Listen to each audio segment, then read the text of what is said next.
Welcome to the GardenWiseShow with Colorado's most knowledgeable and entertaining garden experts with host Keith Funk, the Garden Wise Guy. Get ready for gardening tips that you can use right now. New plants, hot products, and the latest from horticultural science. The phone lines are open, so call into the Legend Studio now. 303-477-2473. That's 303-477-2473.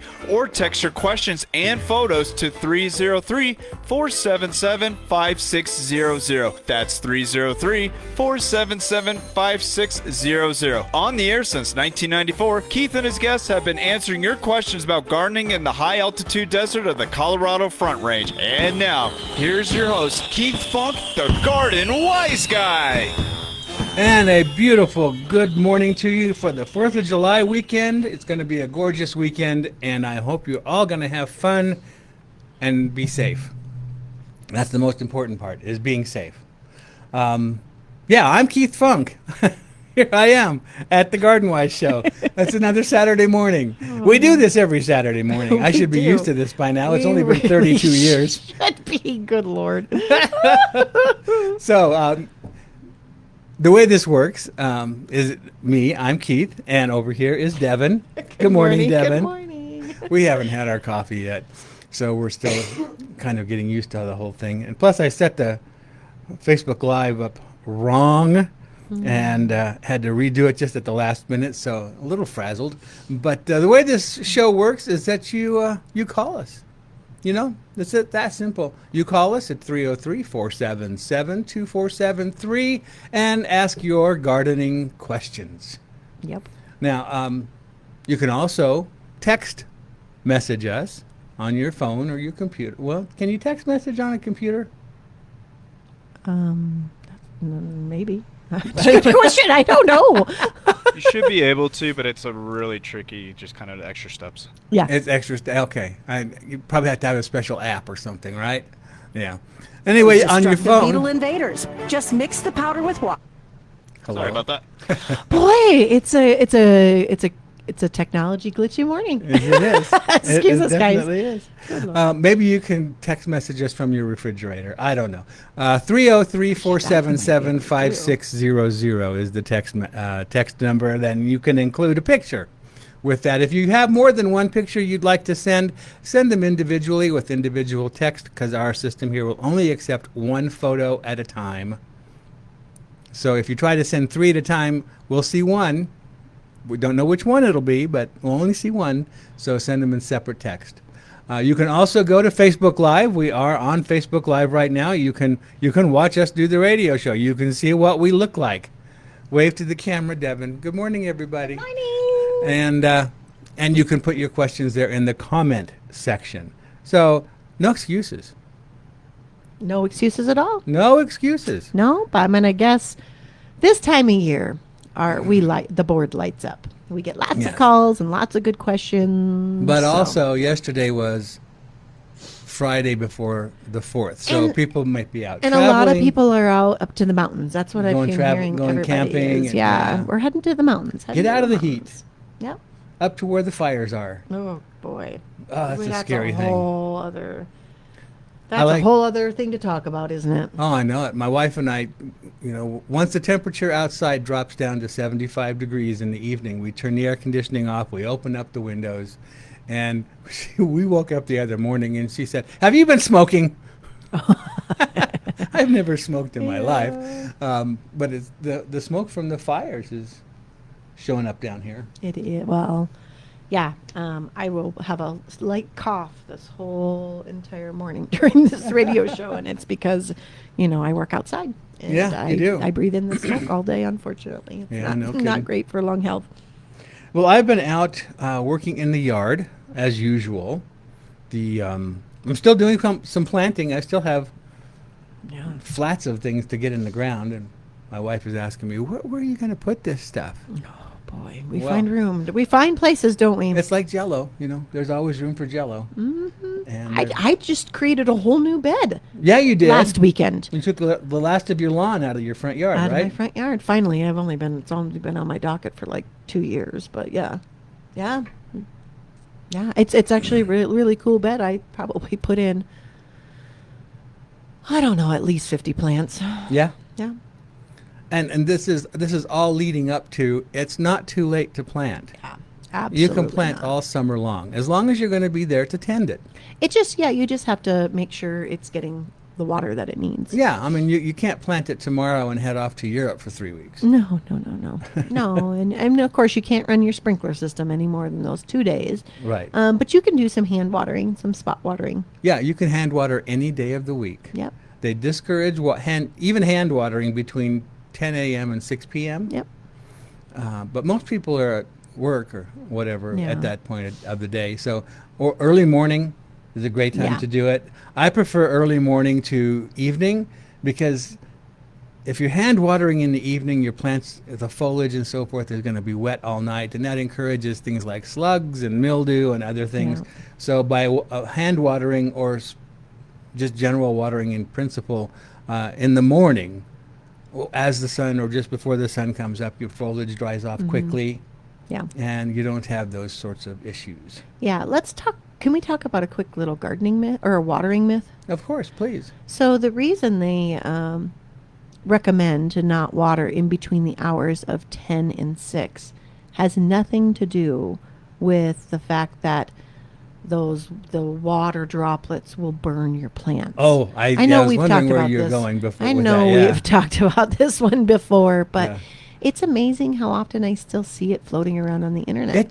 That's a myth that just won't die. I know. Those water droplets will not burn the foliage of your No. plants. If this were true, there wouldn't be a leaf on a tree. Yeah, I mean, we would all, I mean, just, yeah. I think of areas that get lots of rain, and then once the rain's done, if the sun comes out, all the plants would be burnt. It would happen here all Yeah. the time. Yeah. Because we get those little showers and then the sun comes out. I know. So they want you to not water during those hours because water evaporates faster, and it's more wasteful of her water. Now, when you're hand watering, you're not throwing water up into the air like you would with a sprinkler system. Some people do. I see some people doing that. Oh, dear. It's best to water down near the soil level when you're watering. And water your individual plants. Right. And what you can do is you can bounce around a little bit. Water one plant, then go to the next, then the next, then the next, and then come back and hit those again. And Exactly. that it's really hard to hand water and water really thoroughly.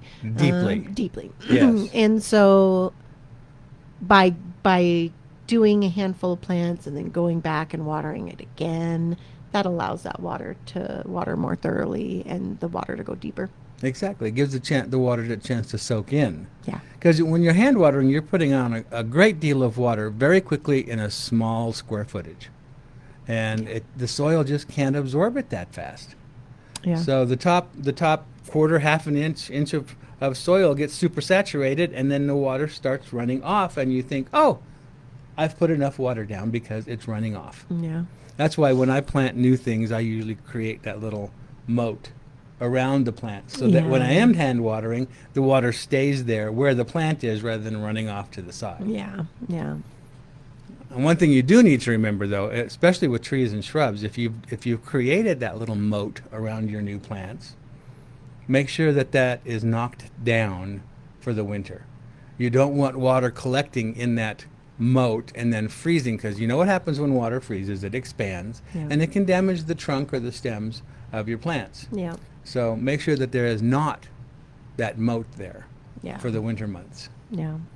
That's good advice. Does that make sense? Yeah, it makes sense to me. But it is funny that you mentioned the water droplets burning the foliage, because that's the myth busting that I did in my newsletter for July. Oh, that's perfect. I haven't even read July's newsletter yet. Well, that's because it hasn't shown up on the website yet. I just emailed my my webmaster Yeah. and said, hey, it's not there yet. Where is it at? Where is it? Because I know it got emailed out.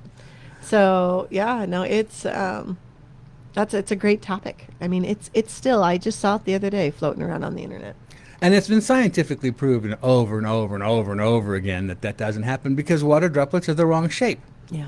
I mean, look at a magnifying glass lens and look at a water droplet. A water droplet is round and globular. A magnifying glass lens is flat. Yeah, I was going to And- say it's how the breaks up the light. Yeah, isn't it's it, as the it focal goes through? point. Yeah. The focal point of that heat, which on a water droplet is going to be well below the leaf. If you were to extend it down to where the heat would actually cause something, it would be below the leaf, Yeah.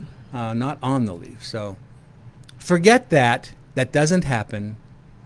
And Yep. I've heard it far too many times. Oh, I know. So that one needs to go away. It does, along with a lot of other silly gardening myths that are out there. Yeah. So what have you been seeing happening around? Any problems going on? I know I've been seeing aphids. Oh, aphids are just nonstop this year. It's just an aphid year. The because ladybugs are out in big time. They are. And so, in my yard, most of you guys know I'm not a big treater of really anything in my yard. I don't use much Me either. anything No. in my yard.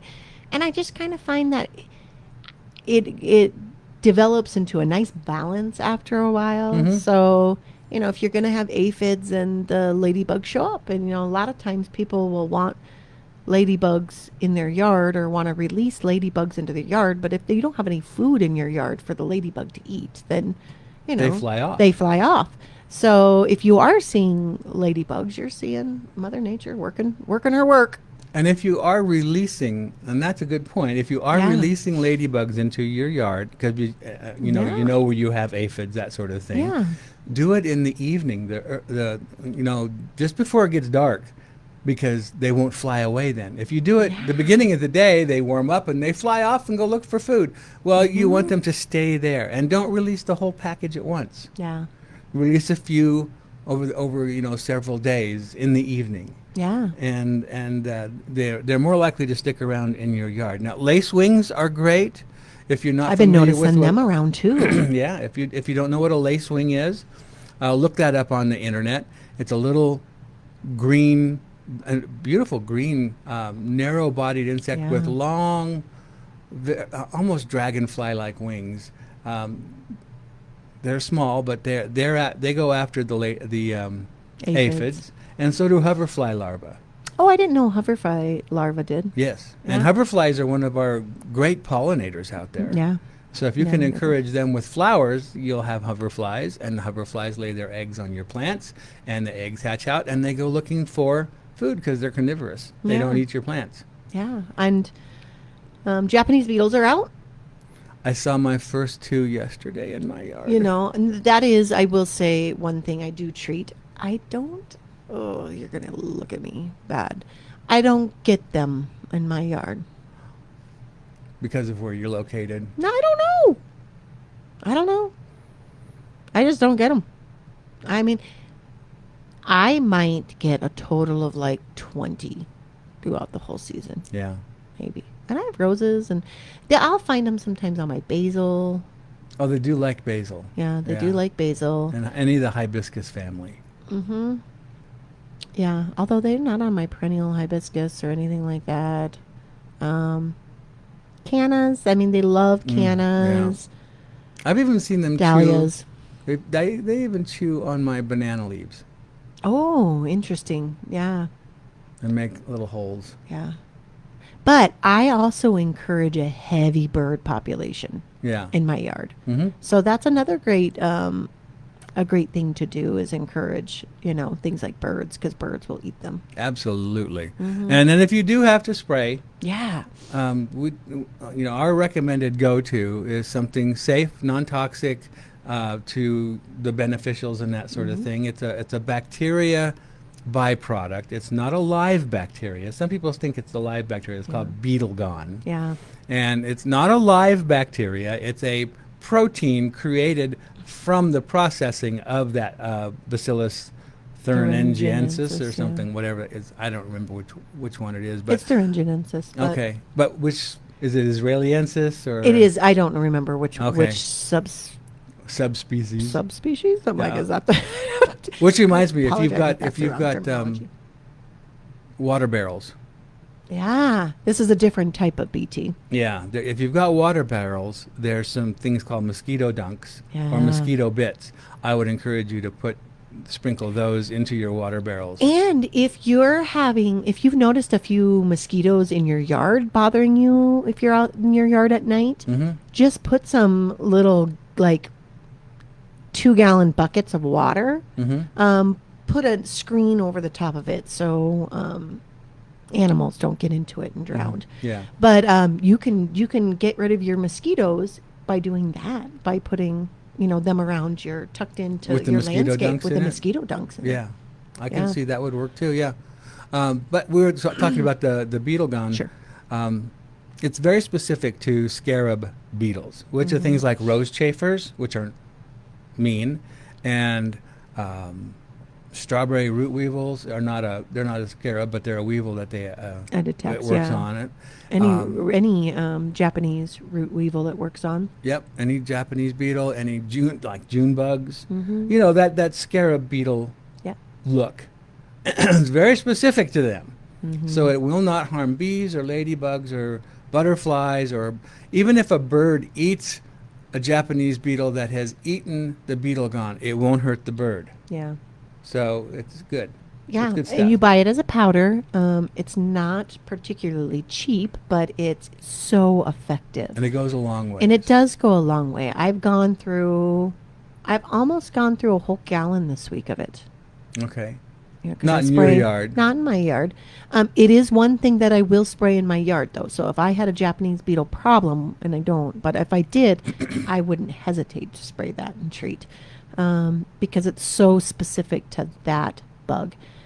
But I've sprayed it in a bunch of people's yards. Even if you only see one or two, the best way I have found that it's super productive is if you are consistent with the spraying of it. So it's best to start spraying it when you are just starting to notice the problem. Or if your neighbors have started seeing them, or other people have started seeing them, but you haven't seen them yet and you've had a problem in the past. I find the earlier you get on it, the better. It almost acts like a repellent. It really almost does. And it's a little chalky in appearance. So because you put I think it's 5 tablespoons. You'll have to read the instructions, but it's 5 tablespoons. I use a little half-gallon sprayer because I don't want the spray sitting around for very long. I Right. want to keep it fresh. It's 5 tablespoons per half-gallon. And so when you spray it, you mix it up, and when you spray it on the plant, it can leave a little bit of a white chalky appearance to it. Yeah. But that's fine. And I think the residual on it, which means it sticks to the foliage, and it will last about 10 days.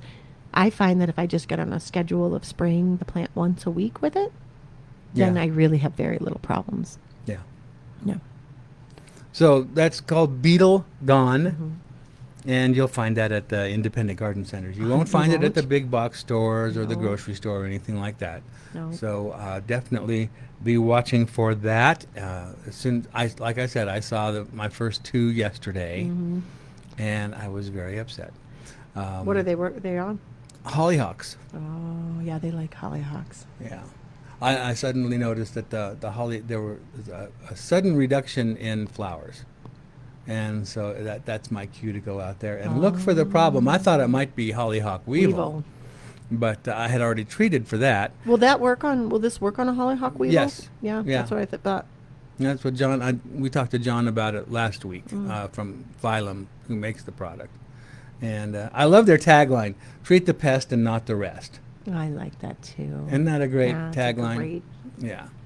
So I guess we're looking at the time for our first break of the hour. Boy, we don't have a text. We don't have a phone call. It's a sleepy morning. Are we? Is the signal going out, Sean? Oh, we're live. Okay. I do. Well, People are sleeping in this we're morning. going to just have to start making cold calls while we're on break. Hey, you're listening to the Garden Wise Show. Give us a call here or a text. We'd love to hear from you and go see what's going on in your garden and help you with any problems that you might be having. And until then, we've got to take this quick break on Legends 810. Put a barrier between your beautiful landscape and those nasty weeds with DeWitt Weed Barrier. DeWitt Weed Barrier helps stop weeds before they start around trees, garden beds, shrub borders, patios, and decks. It's easy to use. Just roll it out, cut it to fit, and cover it with decorative bark or stone. Built for lasting performance, this durable woven fabric is guaranteed for 20 years against breakdown from sunlight. And it's porous, so air, water, and fertilizer can still reach the roots of your plants. That means a healthier landscape, less weed growth, and less time spent spraying and pulling. Choose the product landscape professionals trust. DeWitt Weed Barrier. Available at Jared's Garden Center, Nick's Garden Center, Wilmore Garden Center, and other independent garden centers. Well, summer is in full swing now, and look who's back. Those nasty Japanese beetles, and they're ready to wreak havoc on your garden. If you're looking to successfully control Japanese beetles without damaging the environment, look no further than Beetle Gone from Phylum Bioproducts. Derived from a naturally occurring soil bacteria, Beetle Gone is the only organic solution that successfully controls those destructive beetle invaders. Just mix the powder with water and spray on your plants. Once ingested, they stop feeding and die. And since it's an organic BT product, rest assured it's a safe choice to use on your fruits and veggies in addition to your ornamental flowers and trees. Not only does Beetle Gone work on adult Japanese beetles, it is completely safe to use around beneficials such as ladybugs, butterflies, and bees, and has no issues with water toxicity. Beetle Gone from Phylum Bioproducts. Target the pest and not the rest. Are we really approaching the last week of June? Yes, we are. But if you're a little behind on a few of the gardening projects you had in mind, not to worry. Tagawa Garden still has lots of beautiful plants. Hand watering tree, shrubs, and flowers is allowed in most areas, so don't miss the Tree Farm's early spring tree and shrub sale going on now. 6-foot-tall fruit trees now only $139.99, including apple, cherry, pear, and plum. Ready-to-bloom lilac shrubs now only $67.46 each. Choose from purple, pink, and white. The early spring tree and shrub sale is going on now at the Tree Farm. You Come take see. I-25 to exit 235, then 5 miles west to the Tree Farm. All right, we are back to the GardenWise Show. Looking forward to talking to you at 303-477-2473 is the telephone number, and you can text us at 303-477-5600. Let's see here. What do I have on my list? Sunrise today was at 5:37, which was 3 minutes later than last week this time. And sunset tonight will be at 8:31, which is 1 minute earlier than last week. So we have lost 4 minutes of daylight over the last week. That's crazy. Yeah, it's on the downside now. It is. And I think it's still a little early for plants to sense it yet, because there are some plants that are photosensitive, photoperiodic, I guess you'd call it. Anyway, they can measure the length of the day, and it helps them decide when to bloom. I think it's a little still too early for them to be able to detect that. I sure can't. Yeah, I can't either. And I noticed that our ET has jumped way up. Oh, boy. Evapotranspiration has jumped way up to 1.89 inches. We're almost at 2 inches of water lost per week.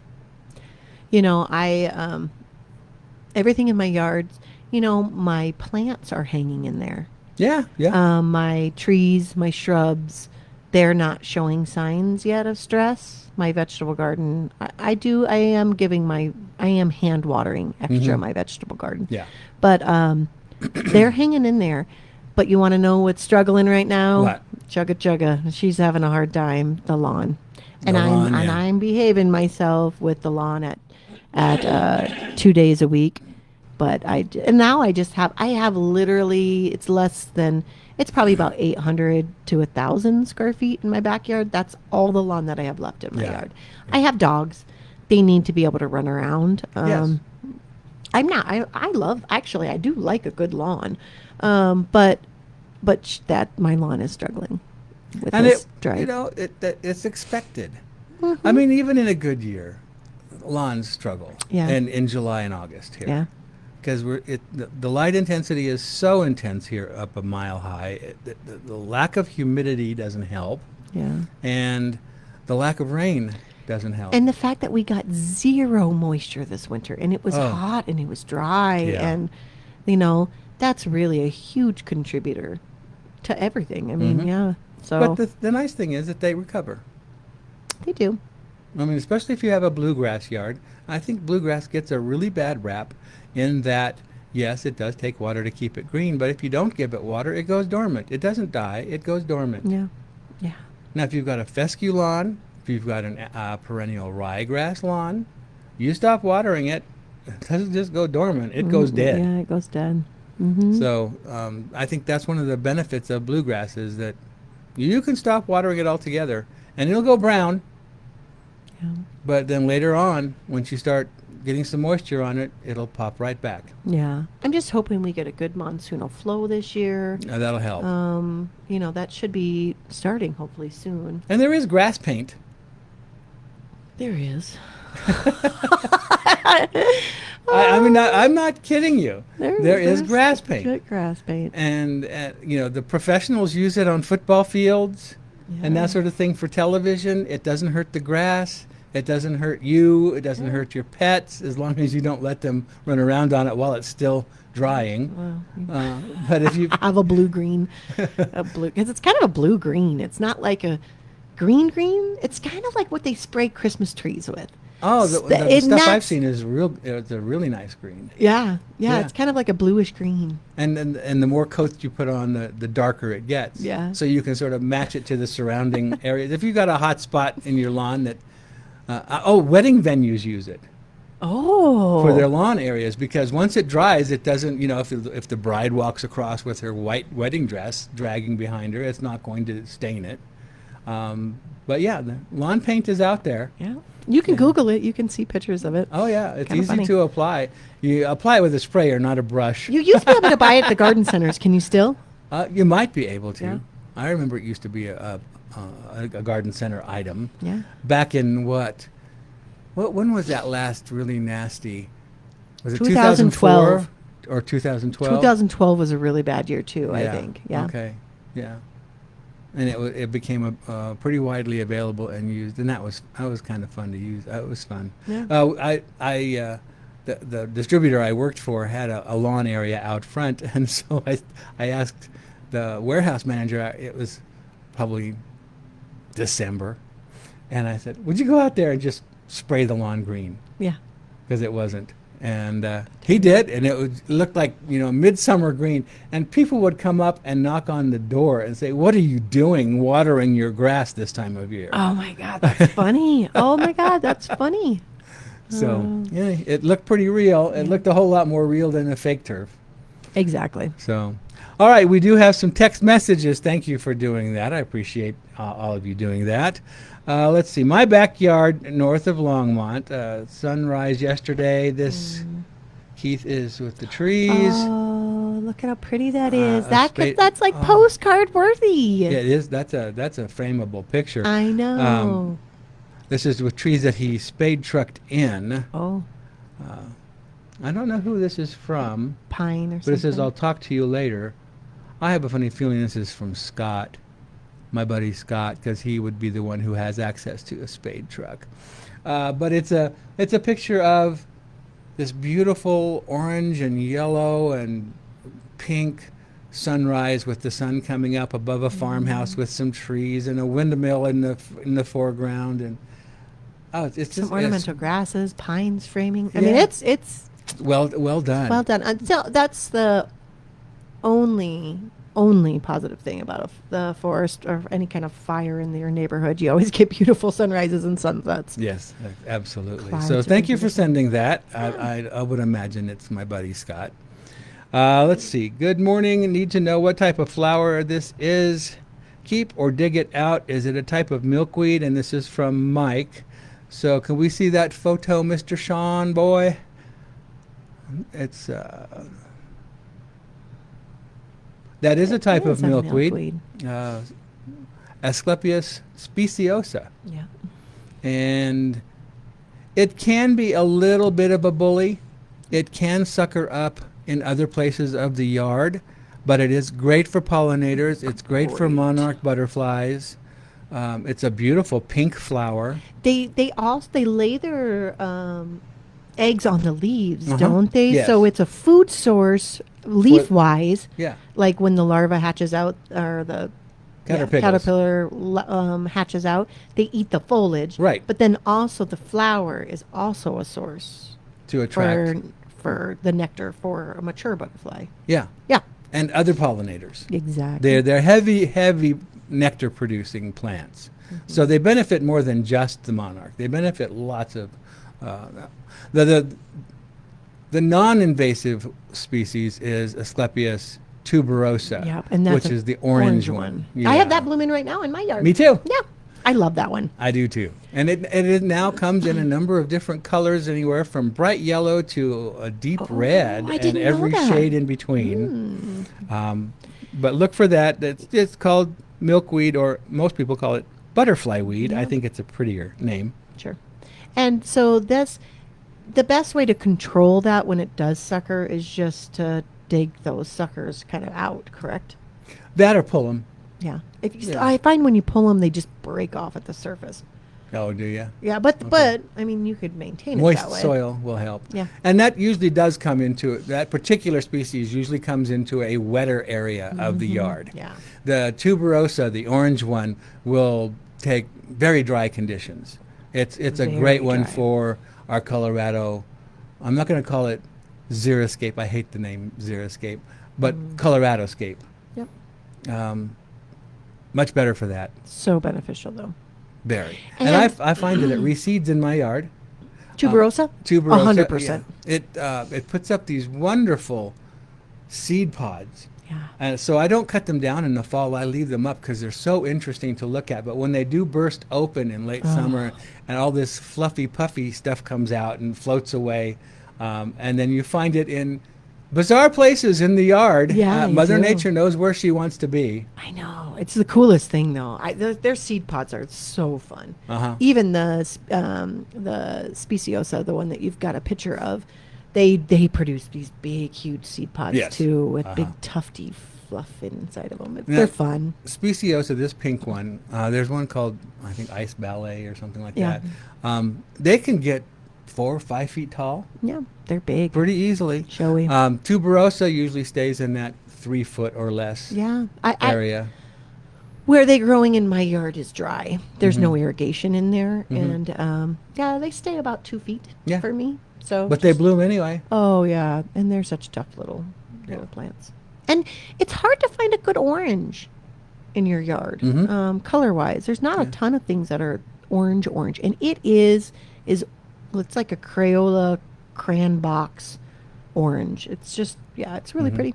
And the picture that we're looking at also shows some Maltese cross blooming in the backyard, and behind it, which is a very orangey red. Is it more toward orange or is it more toward red, do you think? It's more towards, I think it's probably more towards red. But it's not a dark red. It's not like a blood red or, No. It's like old-fashioned geranium red. Yeah, there you go. Yeah. It's just that it is. There's a Maltese cross is a wonderful, wonderful perennial. and not enough. You just don't see it around. It's kind of like an Old-fashioned plant. old-fashioned perennial, and it's in the Lychnis family. And I just love it. Yeah. Again, there's not a lot of red flowers, besides things like roses, and but it's hard to find a perennial that's red. I mean, poppies will do orange and red, so that's one. But yeah. Yeah, but the Maltese cross, it just blooms and blooms and blooms. And if you deadhead it, it sends up side branches that keep flowering.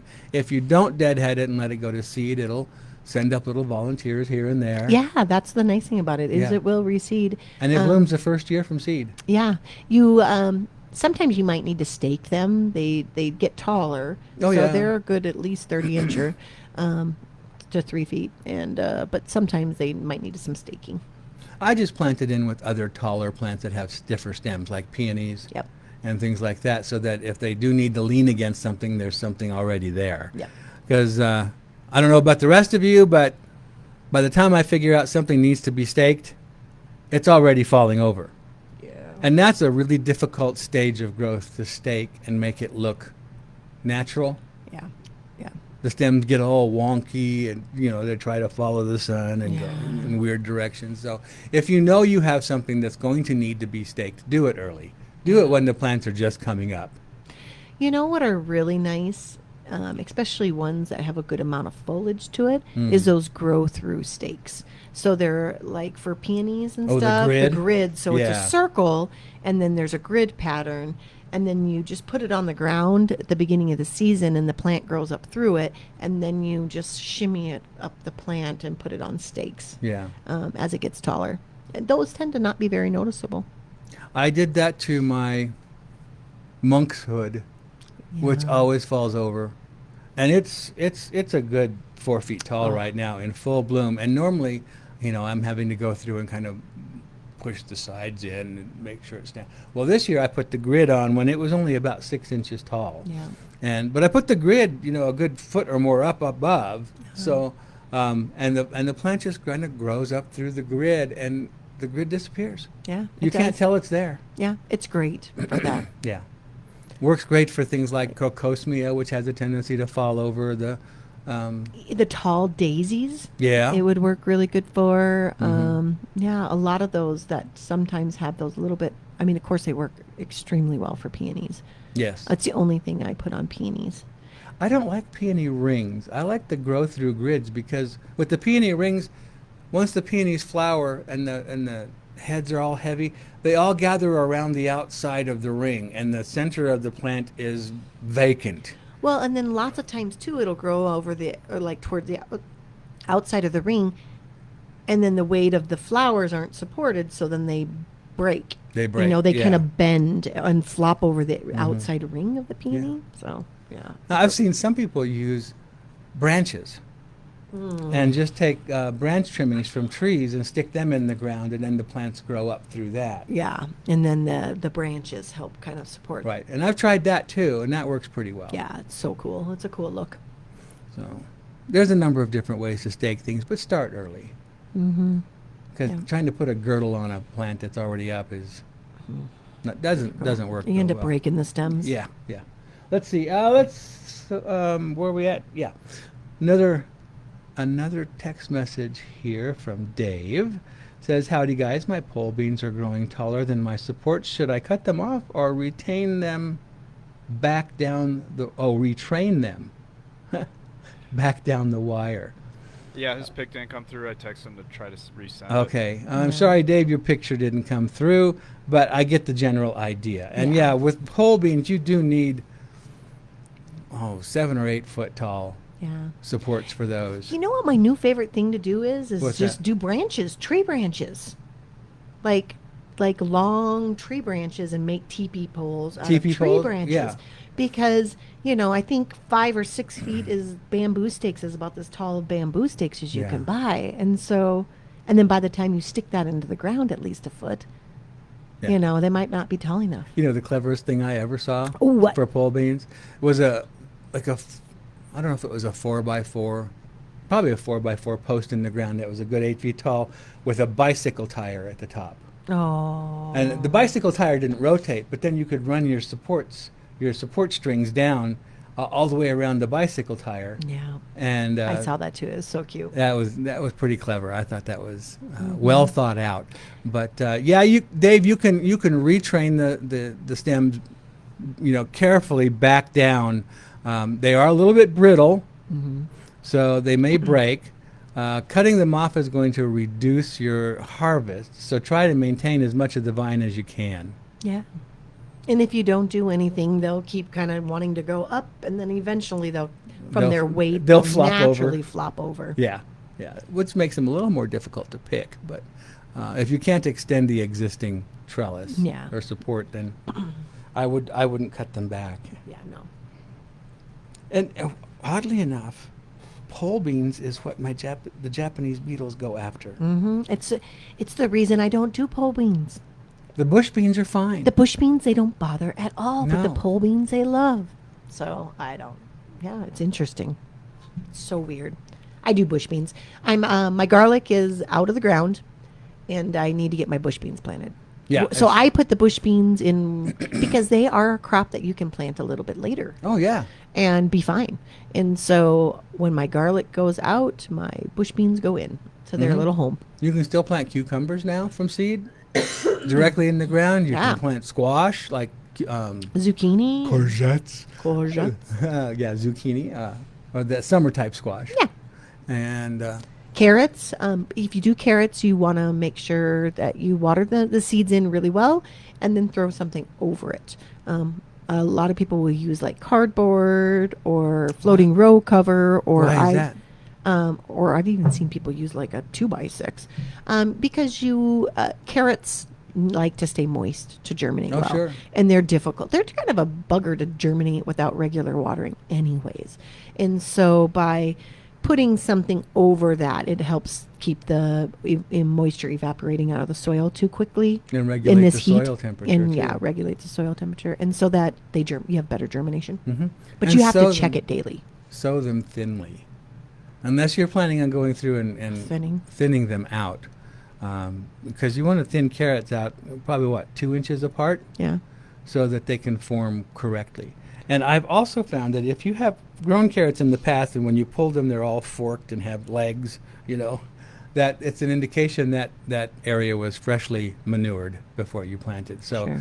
don't plant carrots in a bed that you've just added manure to. Yeah.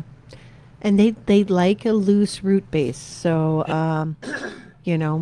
loosen up that soil and make sure you have a good, nice, deep root base for them to grow into. Yeah, if you want the long carrots. Now, Yeah. if you've got a tight soil, if you've got a heavy soil that you Yeah. just haven't gotten up to snuff yet, because it takes some years Sure. of work to get, especially a clay soil, up to snuff. Plant the short carrots. Yeah. The Scarlet Nantettes. Yeah, and the Nantes half-longs. Yeah. There's all kinds The of little Denver baby carrots. half-longs. Yeah, uh-huh. Mhm. They're shorter carrots, just as tasty. Oh, they're so fun. Yeah. Yeah. So and they mature quicker because they don't grow so long. Yeah. Yeah. But yeah, there's lots of things you can still plant this time of year. All right. So hang with us. We've got to take another break, and I've got 1, 2, 3, 4, 5 text messages to go through yet this hour. And if you want to give us a call to talk to us, give us a call here at 303-477-2473 on the GardenWise Show, Legends 810. Hand watering tree, shrubs, and flowers is allowed in most areas, so don't miss the Tree Farm's early spring tree and shrub sale. A list of our sale items are at thetreefarm.com. 5 to 6 foot tall aspen plums only $119.99 each. 3-year-old Cheyenne privet hedge now gets 6 for $306. 6 to 8 foot spring snow fruitless crabapple trees only $139.99. Come You see. take I-25 to exit 235, then 5 miles west to the tree farm. Well, hello, Mrs. Johnson. Nice to see you again.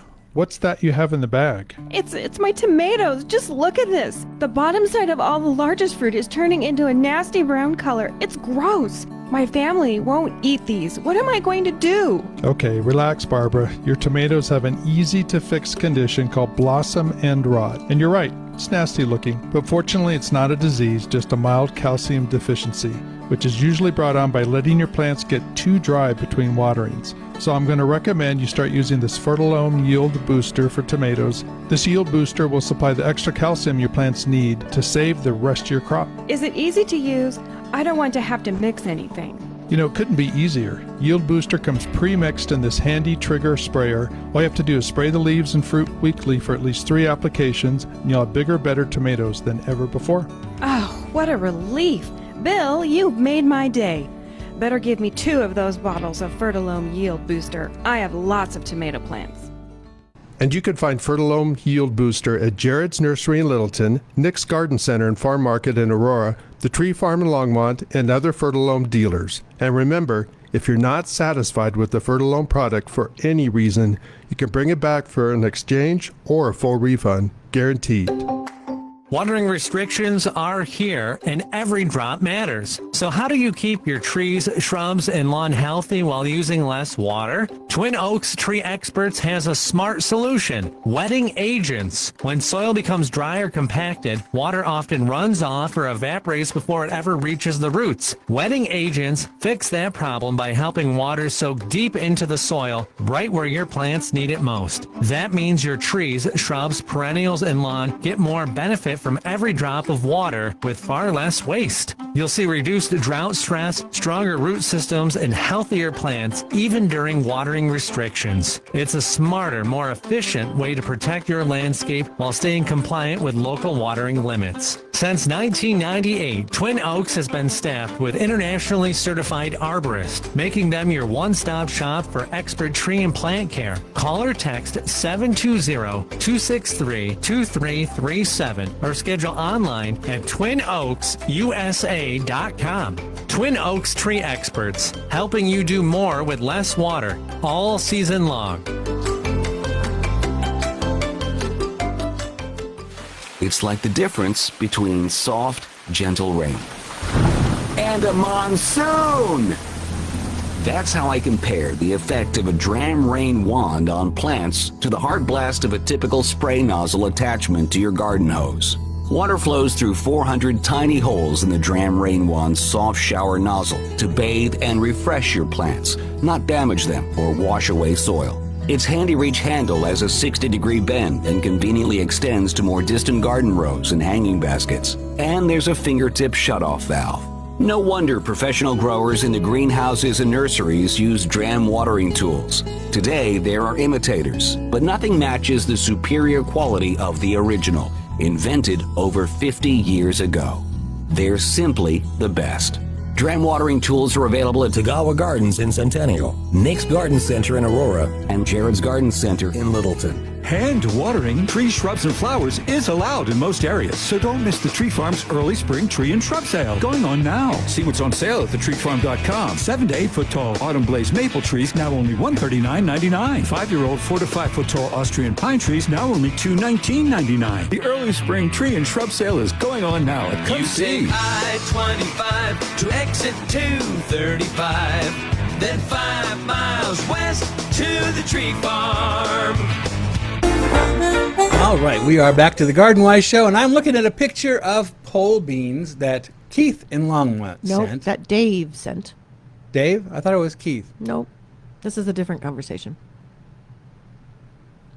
Oh, it's Dave. Okay, Dave in Longmont, the wire supports. Not Longmont. Just Should Dave. I cut them off? Okay, yeah. So Dave, we see your picture, and those beans are some happy beans. Those are some really healthy You got pole those beans. in early. Pat They're yourself this on the big. back. Have your neighbors pat you on the back because you did a good job. And I would just kind of train them zigzag back and forth horizontally through your mesh there, through your trellis mesh. But next year, make a taller one. Yeah. If you're going to grow beans like that, you need a taller How trellis. tall do you think that is? It's hard to tell from the picture, but It looks like it might be 5 feet. yeah, that's what I was wondering. Yeah, good job. Yeah. Look at those things go. They are some happy plants. So well done, Dave. And I guess the picture of the sunrise was sent by Keith in Longmont. Yes. Yeah. He sent another beautiful one of his of some roses. Oh, look at those roses! Beautiful red Yeah. roses with the little windmill in the background, and Some- blue skies and clouds and pine trees. Yeah, beautiful pines. Yeah, no, he said his wife likes to help him garden or help do the gardening too. Well done to all of you. That's another one of his. All right. So let's see. What else have we got here? Okay, the Japanese beetles are officially here in Lakewood. This year we've decided to attack the problem using both beetle gone and the beetle traps. Good for you, because that's what I do too. The trap has now been up a little over 24 hours, and I'm shocked by how many we've already caught. I love this thing. Picture enclosed. Thanks for the suggestions. And may we see the picture there, Sean? I just want to see. Oh yeah, there's a good layer at the very bottom. Just wait. Just wait. Those bags will get up well above the directions for use mark. Those beetles get full. And then the cool thing about those bags is they kind of have Velcro on the bottom of it. So when you get too many beetles in there, you can open up the Velcro bottom, shake out those gross beetles, and make sure they're all dead. Yeah. Or feed them to your chickens if you got them. But anyways, you can drown them. Dump them out in some soapy water. Yeah. And then get rid of them. And then re-Velcro that bottom shut. Yeah. And then hang it back up. And it just keeps going. I'm sold on the traps. I didn't used to be. I used to, hear everybody say, never use a trap because it attracts more beetles to your yard. And as far as I'm concerned, a dead beetle in that bag is a good beetle. Well, that's what I think. Like, all of those beetles it traps are dead. They kills them. And so they can't reproduce. They can't further go on and do damage or reproduce. Now, the trick to using the traps, though, is to place them in a part of the yard, or maybe your neighbor's yard, that is not close to anything like your roses or the plants that beetles like to feed on, because then you are attracting them to that area. So I put mine way out at the corner. I'm on a corner lot, and I put mine way out where there's some junipers and some spruce shrubs and a Russian olive and some sumac, none of which the beetles will feed on. Yeah. And that's where I put my beetle trap. And it worked like a charm. I mean, it didn't eliminate them from damaging other things, but it certainly reduced them. And like I said, all those dead beetles in that bag just means that they're not laying eggs in my lawn or my neighbor's lawn or my flower beds, that sort of thing. Yeah. My surrounding neighbors really don't water their lawn. One has all rock front yard, and the other neighbor doesn't have an irrigation system, and it's I guess she owns it now, but they don't water anymore. So, that's another thing. If you're not watering heavily, they need roots to feed on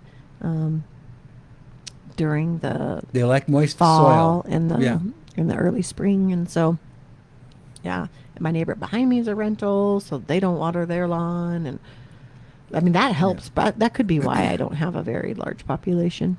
Well, I've been told by a number of, air quotes, experts, that beetles will only lay their eggs in turf. And the more research I do and the more people I talk to that are in the know, that are doing the research, they will lay their eggs anywhere that you're watering.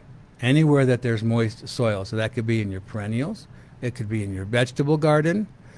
They do prefer turf, but that's not going to be, they're not going to, it's not exclusive. Let's put it that way. So keep that in mind when you're putting down your grub gone this fall or late summer to control the new crop of grubs that these Japanese beetles are going to be laying eggs probably sometime in August, and then they hatch out, within days, they hatch out into little baby grubs, and that's one of the easiest times to control these grubs for the next year is by putting some grub gone down in August, and it'll last a good 2 to 3 months once you put it down. Yeah. And like I said before, this is a product that is only it is very specific to scarab beetles, so it won't hurt the other beneficial life in the soil, which is so important to have. Yeah. And people, you gotta, just because it's a bug doesn't mean it's a bad bug. Earwigs are like 95% beneficial. 100%. Yeah. Roly-polies are beneficial. Pill bugs, sow bugs, whatever you want to call them. They're beneficial. They're the decomposers. Yes, and earwigs are carnivores. They chase down other bugs and eat them. So just because they look scary doesn't mean they're bad. Well, and some people have, I've noticed a lot of complaints that people do have that their roly-polies will munch their newly planted plants down. And I've seen some damage and some pictures and stuff of damages from them, but I know that earwigs will get up into corn silks Mhm. and feed on the corn silks, which means you won't get a very good kernel set on your corn cobs.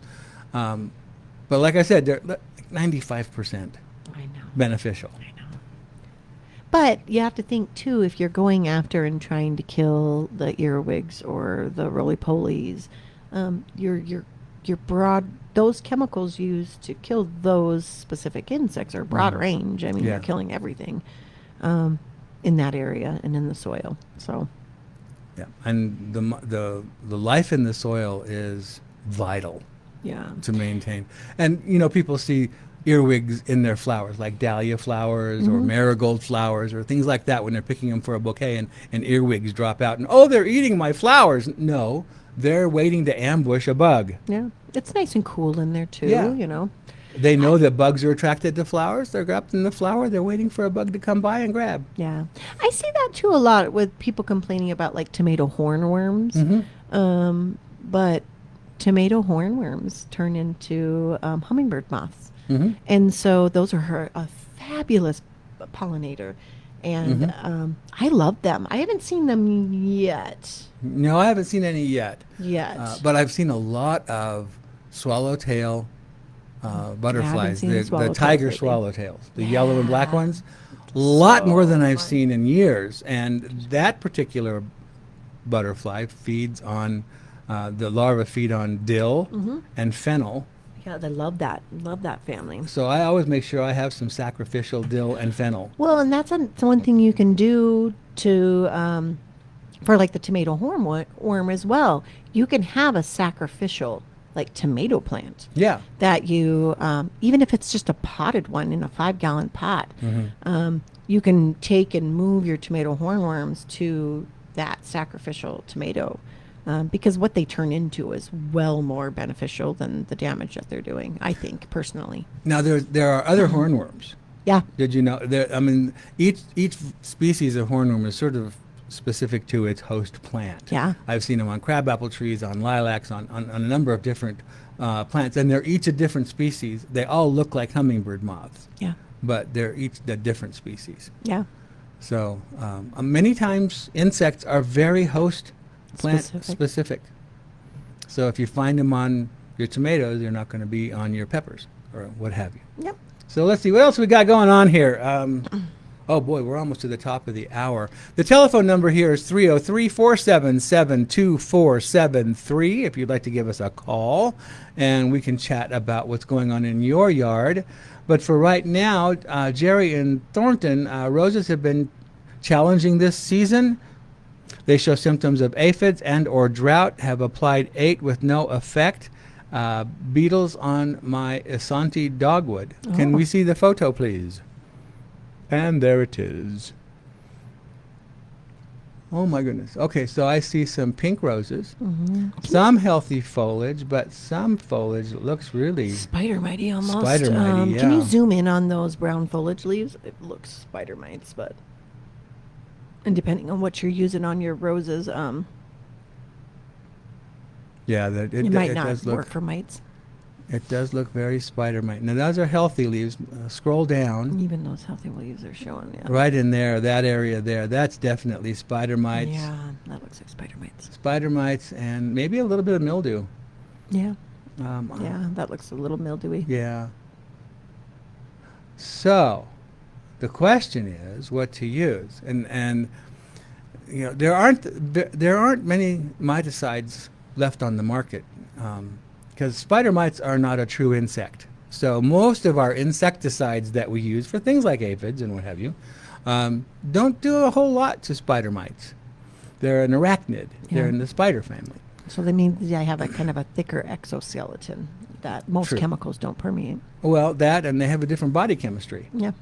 So, there's a brand called BioAdvance. They don't advertise with us, but I like to recommend products that actually work, whether they advertise on the show or not. And BioAdvance produces a product called 3-in-1. It's a liquid spray, 3-in-1, and it says miticide right on the front, and it does have an actual miticide in it. Yep. So that's what I would recommend. It was Jerry uses on her roses, and it'll also take care of the disease and insect issues at the same time. Yeah. So that's a really great product to use. I love it. Just don't spray the flowers with it because it can be detrimental to the beneficials.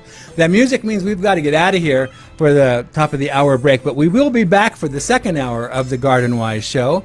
I don't want you to run away. I want you to listen and grab a nice fresh cup of coffee, sit back, and get ready for the second hour of the Garden Show with Keith Funk, that's me, and Devon Hukill over here, right here on Legends 810.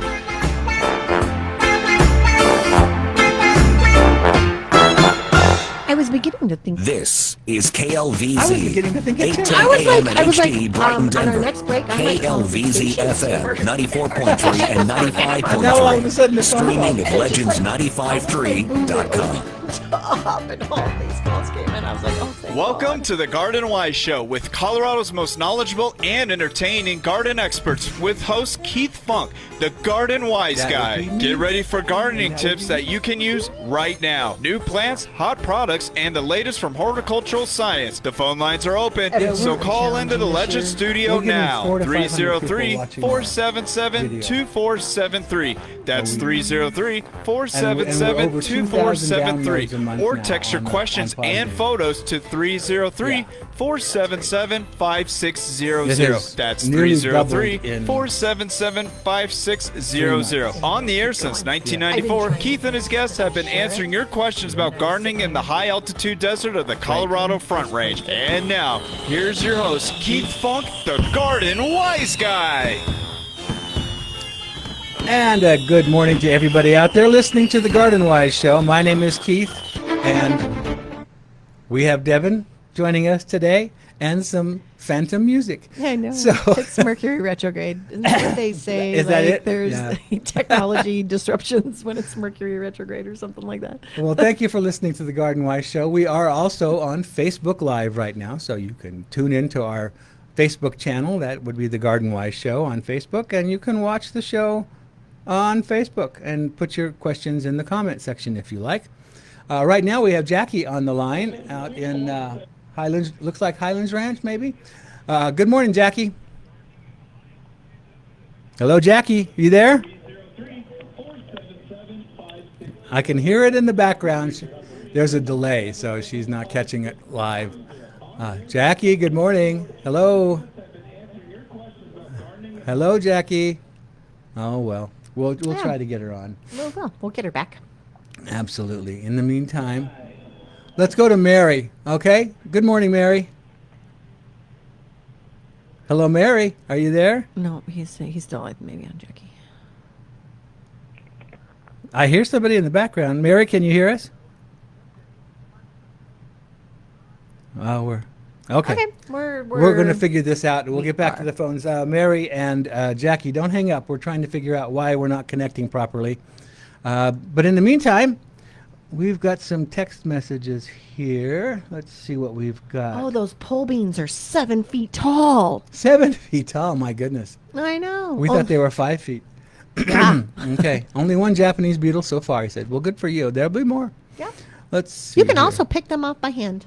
Early morning, go out there and knock them into a little dish of soapy water. And that's another way you can do it if you like to do the early morning stroll around your garden. Just carry a little jar of soapy water with you. I saw a little handheld vacuum people were using. Oh, to that's just vacuum them up. Yeah, there is like a bug vacuum. Yeah. Yeah. I thought that was pretty Great clever. idea. All right, let's try Jackie again. Are you there, Jackie? I am here. Hey, yay. What's going on with you today? Well, I'm proud of myself. I think I have a helpful hint. Maybe you don't think so, but we're excited. Well, for flowers that have already bloomed, small flowers like pinks or petunias or pansies, I have a pair of kitchen scissors that I use instead of to take off the old blossoms. Oh, sure. Yeah. Uh-huh. Because it's so convenient. They're small, and you can get in there with your little scissors and cut them off. Yeah, 100%. I agree with you. I bet I have a dozen of those little garden scissors with the really sharp points to them. Yeah. But yeah, she was talking like kitchen scissors and stuff like that. Kitchen scissors will work too, yeah. And they're They're My wife would pretty never allow me to affordable. do that. No, I don't Well, use it with these my have good been stuff. around for a while, so I donated them to the garden. I love it. Yeah. That's a great. That's I because just sometimes thought I those was- little flowers are hard to go in deadhead. Yeah. And a lot of people deadhead petunias wrong. I find they Oh, yeah? just go in and pull the dead flower, the petal Oh, parts off, and and they that's how leave they the dead seed it. pod. But yeah, you have to deadhead a petunia. You have to go in and pinch out that whole little stem. Otherwise, when you pull just the dead flowers off, you leave the seed pod there. Yeah, you want to cut it off behind the Yeah, flower. yeah. Exactly. absolutely. Yeah. That's why this is so handy. I thought I'd really came onto something interesting. Yes. Yes. We love. All right. Well, I we love love those your little show, helpful hints. as you know. Well, thank you, Jackie. Appreciate your call this Thanks morning. so much. Have a great 4th. You too. Bye-bye. Yeah, I go online and I buy like a dozen of those Yeah, those little snips. little snips at a time, because she's right. Getting into some of those tight places, you can't use the regular shears. Fiskars makes a great little pair. I think Corona might have a little pair. Oh, yeah. Felco makes a little pair. Dram makes a great little pair. I don't know the brand of one, but I have a great one. And it was only like $20, but it's You pink. spend that much? Yeah, they're just a little. Oh, I don't like to spend more than 5. I They're think- just, for me, they're disposable. Yeah, mine's a little less disposable, but they actually need they're on my kitchen counter right now. They need a scrubbing and a re-oiling. Yeah. And they need to be sharpened once in a while. You do.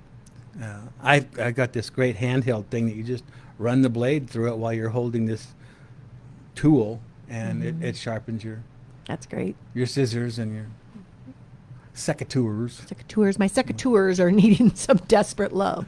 They have been put through a brutal spring regimen, and I need to take them apart and scrub them up and oil them up and sharpen them. Need some love. I did see, you and I have a favorite watering can company called Haws, Haws.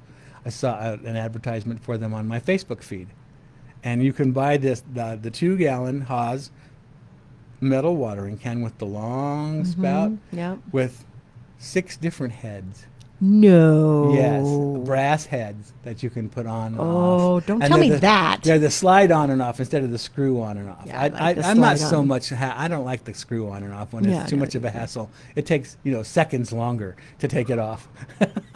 But the slide on and off rose heads at the end are really nice. I have a 2-gallon one, and I need a 1-gallon one now. Oh yeah. I need a 1-gallon one. Well, you gave me a 1-gallon. I one. did, and you told my husband to get me the 1-gallon one, and he was thinking the bigger is the better. But I need the 1-gallon one. Yeah. The 2-gallon one's great because it holds a lot of water. But if I have to lift it up to water something high, it gets a little heavy. Well, you know what, dear? Yeah. Only fill it halfway full, and then it becomes a 1-gallon one. Okay. I will refrain from name calling this morning. All right, let's go over to the phones. We've got Mary waiting to talk to us. Good morning, Mary. Good morning. I want to first thank you for inspiring and educating gardeners. Your program is outstanding. Oh, thank you. You're so sweet. I appreciate that. Tell all your friends. Okay. What I'm calling about is I have a lawn that is blue fescue. It's probably 25 years old, and I have so many milkweed runners that I don't know how to kill them. I dig them up, and it doesn't work for very long, especially now. Yeah. And it's like, what do I spray on it? And I don't like to spray, the number one weed killer, okay? Sure. What can I do? I might have to, because I might have to go to DW40, or because I can't spray the other in directly in the lawn. The one you can use directly in the lawn is called Weed Free Zone. Yeah. It's made by Fertilome. It won't hurt your grass, and it will take out broad-leafed weeds like that milkweed, like bindweed, clover, dandelions, that sort of thing. And you can just spot treat. You don't have to treat the whole yard. And it's a liquid. Very easy to use, very effective. Let the milkweed get up with several leaves, because This particular product only goes in through the foliage. Can I cut? You know, like the thistle is like near to blooming, or you can see the pods on it. Mm-hmm. Can I cut the pod off and then have that raw stem showing, and then spray them? Is that as effective? No, because you need the leaves. It absorbs through the. So you can cut the flower off. You can cut the flower stem at the top, but leave as much of the foliage, and then spray the foliage. Yes. Okay. Well, I've got plenty of foliage. Good. Okay. Well, and that is not toxic like the other. Is that what you're saying? Well, it's not going to kill your lawn. Like, you know, if you're talking about Roundup, Roundup kills everything. It'll kill your lawn, it'll kill your flowers, it'll kill anything you spray it on. But the weed-free zone is very selective. It's called a selective herbicide. It only kills broadleaf weeds, and it does not hurt grasses. Mm-hmm. Okay, and I'm not going to poison the water. I mean, I know that sounds weird, but no.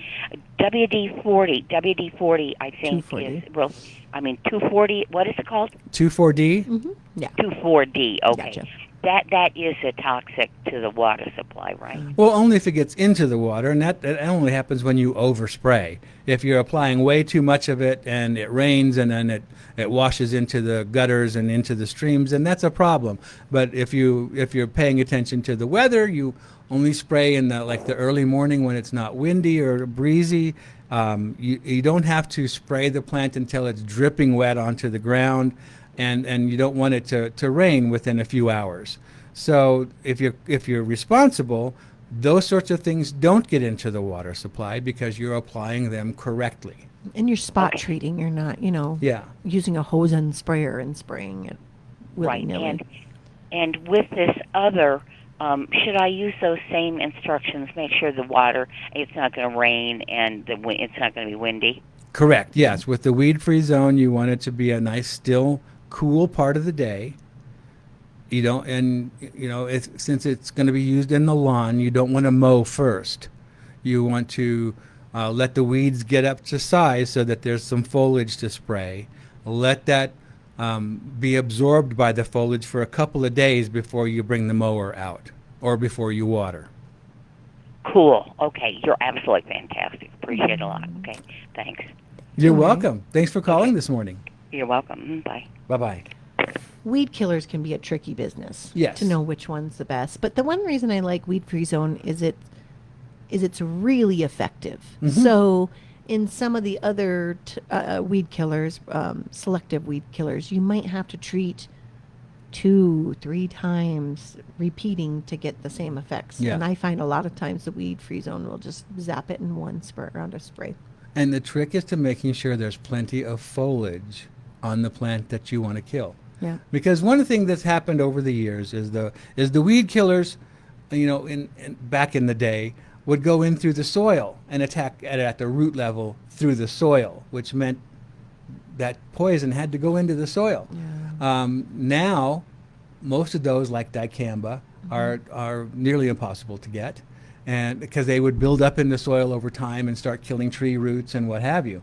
Now the weed killers that are out there go in through the foliage only. Yeah. They don't go in through the into the soil to kill the root. They go into the leaves and carry down into the root to kill it from the inside out. Yeah. And those are much more effective, and you use much less of it. Yep. To do the job. And that's one of the reasons. I hope I don't lose listeners over this, but that is one of the reasons I like glyphosate, which is the old Roundup. It's still called High Yield still sells it in a product called Super Killzall. Yeah. But that's one of the reasons I like glyphosate. If I have to use a non-selective, which I really don't like to have to use, but if I have to, I like glyphosate because it goes in through the foliage and down into the root system within the plant. It doesn't damage the soil. Yeah. And the reason people are having problems with it is because they're using it wrong. They're using it ineffectively. They're using it irresponsibly. Yeah, they're not using it with appropriate clothing and things like that as well. Yeah, and they're overspraying. And they're spraying areas that don't need to be sprayed. And I could go on. I have a soapbox about that, but I'm not going to. Yeah. I mean, there's just... I do. Sometimes there's just areas that that's your option. Rock areas, or like I have a client that has a paver driveway, and like you can't go in and really pull weeds in a paver driveway very effectively. Because then when you pull the weed, it pulls out all the material in grout. between the joints, and that damages it. So yeah, I mean, there's a time and place for it. The other beautiful thing about the old formulation of Roundup, the glyphosate, is that it doesn't have any vapors as it dries, so it doesn't drift over to non-target plants. So that means you could actually take a paintbrush and paint it on a weed in a very sensitive area. Yeah. And just keep it on, like, well, I'm thinking bindweed, but thistle would be another good example. Or that Denver bluebell. Oh, that's a horrible thing. But you could actually paint it on the leaves within a flower bed, and it won't hurt the other flowers because there are no vapors involved. Yeah. There are a handful of weeds that I do recommend using weed killer on, you know, and because you could pull to your blue in the face, and they just it makes them grow faster. And you listed the 3. So there's bindweed, there's thistle, and that awful campanula. Although right now I have that it's campanula. beautiful. I have 3 patches of that awful campanula in my yard. One is right in front of my front door, and it's in amongst these Annabelle hydrangeas. And right now, because I've been busy, they're blooming at like 30 inches tall in amongst my hydrangeas. So my big Annabelle hydrangeas are big and white, and these beautiful blue campanulas that are blooming. And they're all intertwined. It looks so pretty. Yeah. But the foliage has already started looking awful. And I definitely, it spreads by underground roots, but I definitely also don't want it to go to seed because I don't need it in other areas. But those taproots of those plants are feet in feet. You can't dig them out under the ground, and you can't dig them out. No. I had a bed, and I know better, but I dug this whole bed out last fall. And it's just in between my house and my concrete sidewalk. And I dug that out so well. I went so deep. This year it came back like I had not touched it at all. So, you know, there are a handful of things that if you want to keep under control, bindweed, thistle, and this campanula there's not a whole lot of ways around it. Well, and we're talking about the Canada thistle. Yeah. Primarily, because that's the one that spreads so vigorously underground. Yeah. And again, roots that are many feet deep. Yeah. And all you have to do is break that root, and it sends up more sprouts. Yeah, but things like dandelions and, spurge or those type of weeds, you can dig those ones out, and I usually do. And that brings me to another point that I have on my list is right now I'm starting to see spurge and purslane both becoming a real issue in some of the open areas that, haven't been mulched, or like the cracks of my driveway, or sidewalks or pavers. Bare patches of your lawn, Yes. and crabgrass as well. Yes. Yeah. Those are starting to be an issue. What do I wanted to say about spurge and purslane? Spurge is a small-leafed, some people call it a mouse ear size leaf. I think it's smaller than that. But it grows flat to the ground and kind of in a pinwheel sort of look to it. And if you break the stem, a white milky juice comes out. Yeah. That's spurge.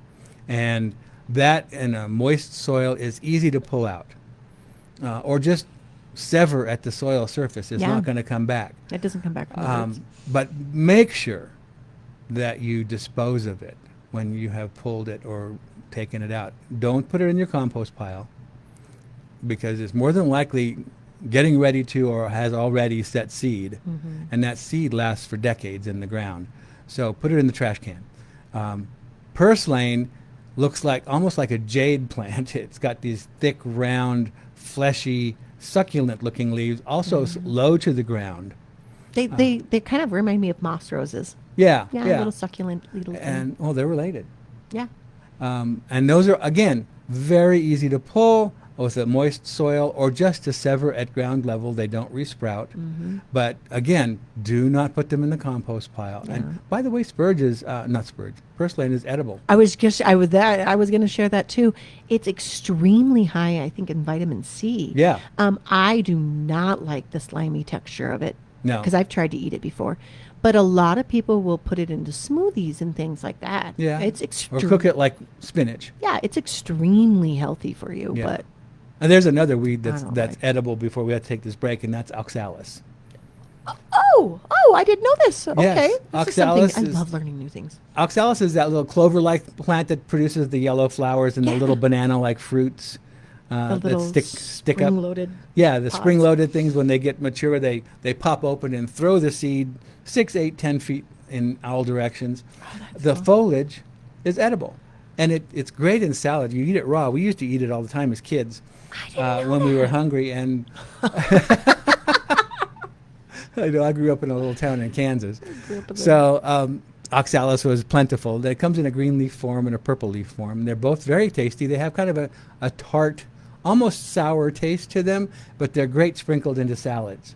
Really? Yeah. Okay. So oxalis is edible, but it's also extremely invasive. So be careful with it. And having said all of that, I want you to know that you are listening to me, Keith Funk, and Devon Hukill here on the GardenWise Show.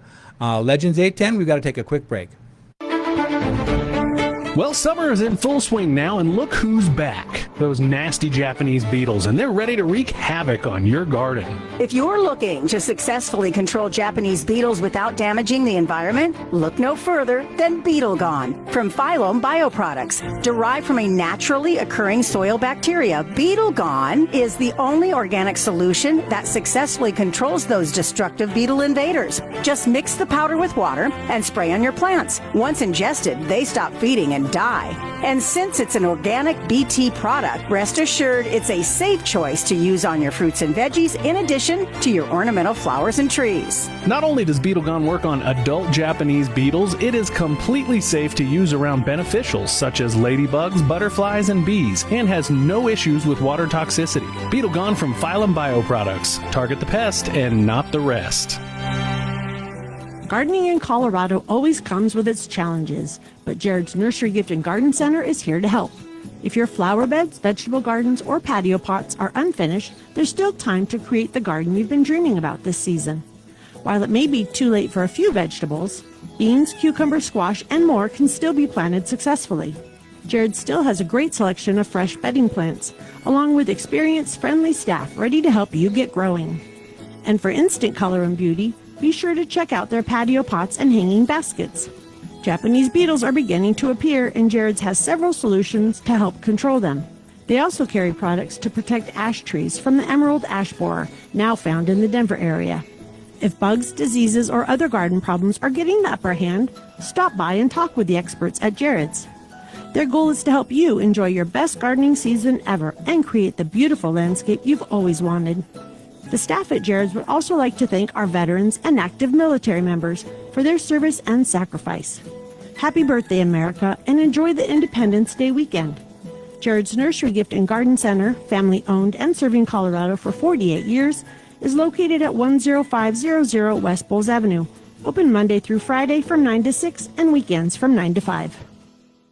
If you're growing a vegetable garden this year, you already know that there's nothing better than harvesting your own homegrown tomatoes, peppers, cucumbers, and fresh vegetables right from the backyard. But here's a mistake many gardeners make every single year. They plant everything perfectly and then forget that vegetables are heavy feeders and need regular nutrition all season long. That's why the best gardeners recommend Fertilome tomato and vegetable food. This professional strength formula is specially designed to produce healthier plants, bigger harvests, and better flavor from your tomatoes and vegetables. It's available in an easy-to-apply, slow-release pellet that feeds for up to 30 days, making fertilizing simple and convenient. Use it when preparing your soil, mix it in when planting transplants or seeds, and then simply reapply every 30 days throughout the growing season and water it in. That's it. If you want stronger plants and a more productive vegetable garden this season, ask for Fertilome tomato and vegetable food at your favorite independent garden center, including Wilmore Gardens in Littleton, the Gardens at Highlands Ranch, and Tagawa Gardens in Centennial. Fertilome tomato and vegetable food, helping gardeners grow their very best gardens one harvest at a time. And as always, let them know the the Garden Wise guy sent you. Hand watering tree, shrubs, and flowers is allowed in most areas, so don't miss the Tree Farm's early spring tree and shrub sale going on now. 6-foot-tall fruit trees now only $139.99, including apple, cherry, pear, and plum. Ready-to-bloom lilac shrubs now only $67.46 each. Choose from purple, pink, and white. The early spring tree and shrub sale is going on now at the Tree Farm. You Come take see. I-25 to exit 235. Then 5 miles west to the Tree Farm. All right, we be back to the Garden Wise Show. We being me, Keith Funk, and her being Devon Hukill. And we're going to be here till 9 o'clock answering your gardening questions. If you have any, 303-477-2473 is the number to call. I have a picture up on the screen right now of a clump of grass. And this is coming from, I believe, was it Rick? Let's go back to the text message there, Sean. That's Rick. I have this coming up all over my yard, mostly in the lawn. What is it? How do I get rid of it? Thanks, Rick. That looks like it could be quackgrass or smooth brome.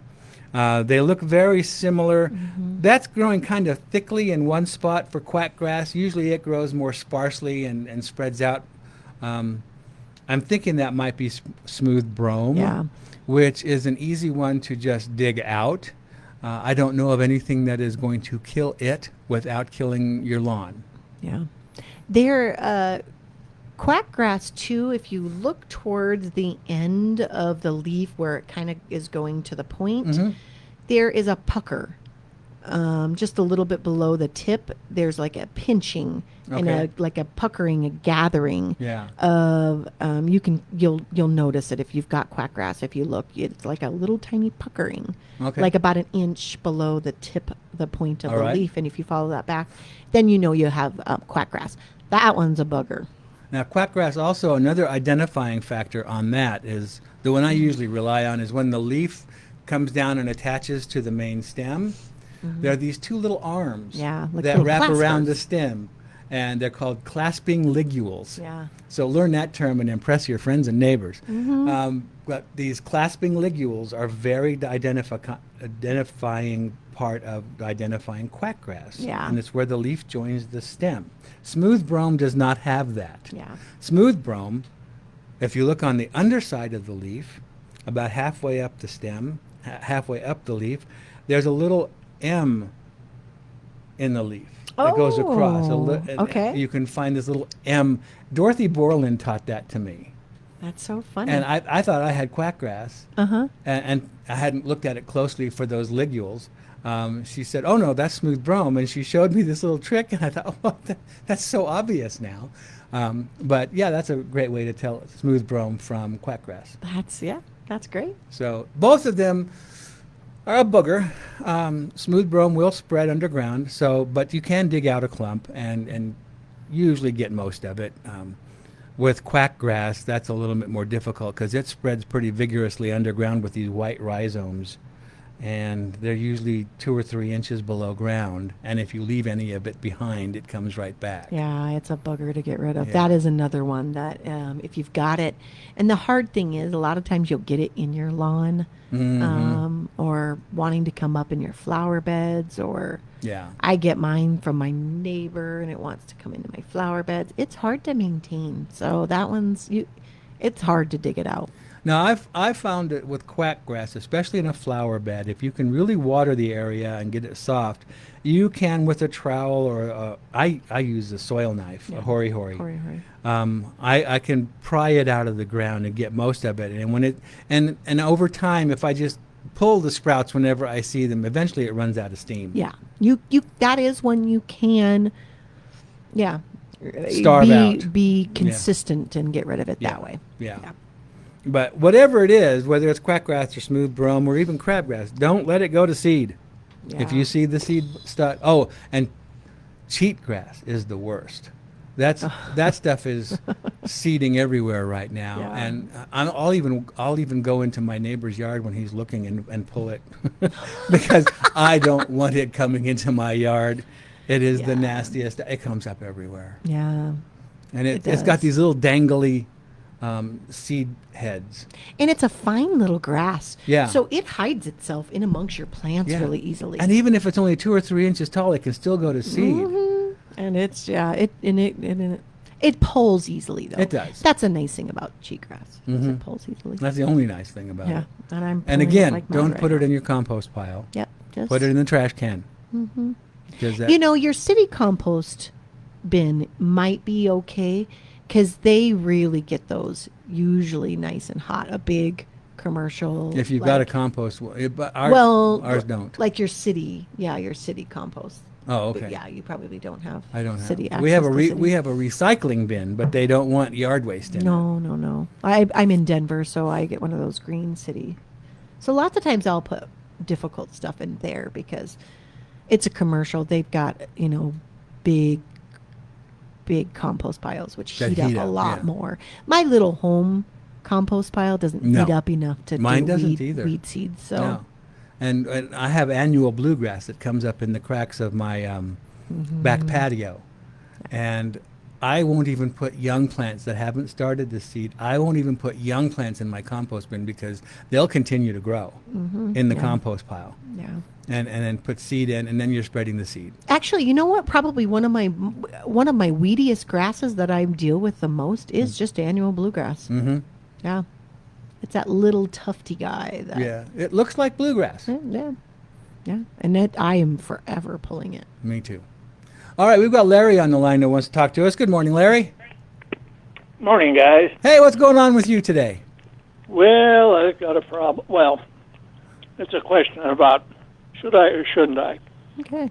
Is this an appropriate time to me to transplant a tomato plant and maybe some squash to better places, a little more open? Are they growing? They're already in the ground right now? Oh, yeah.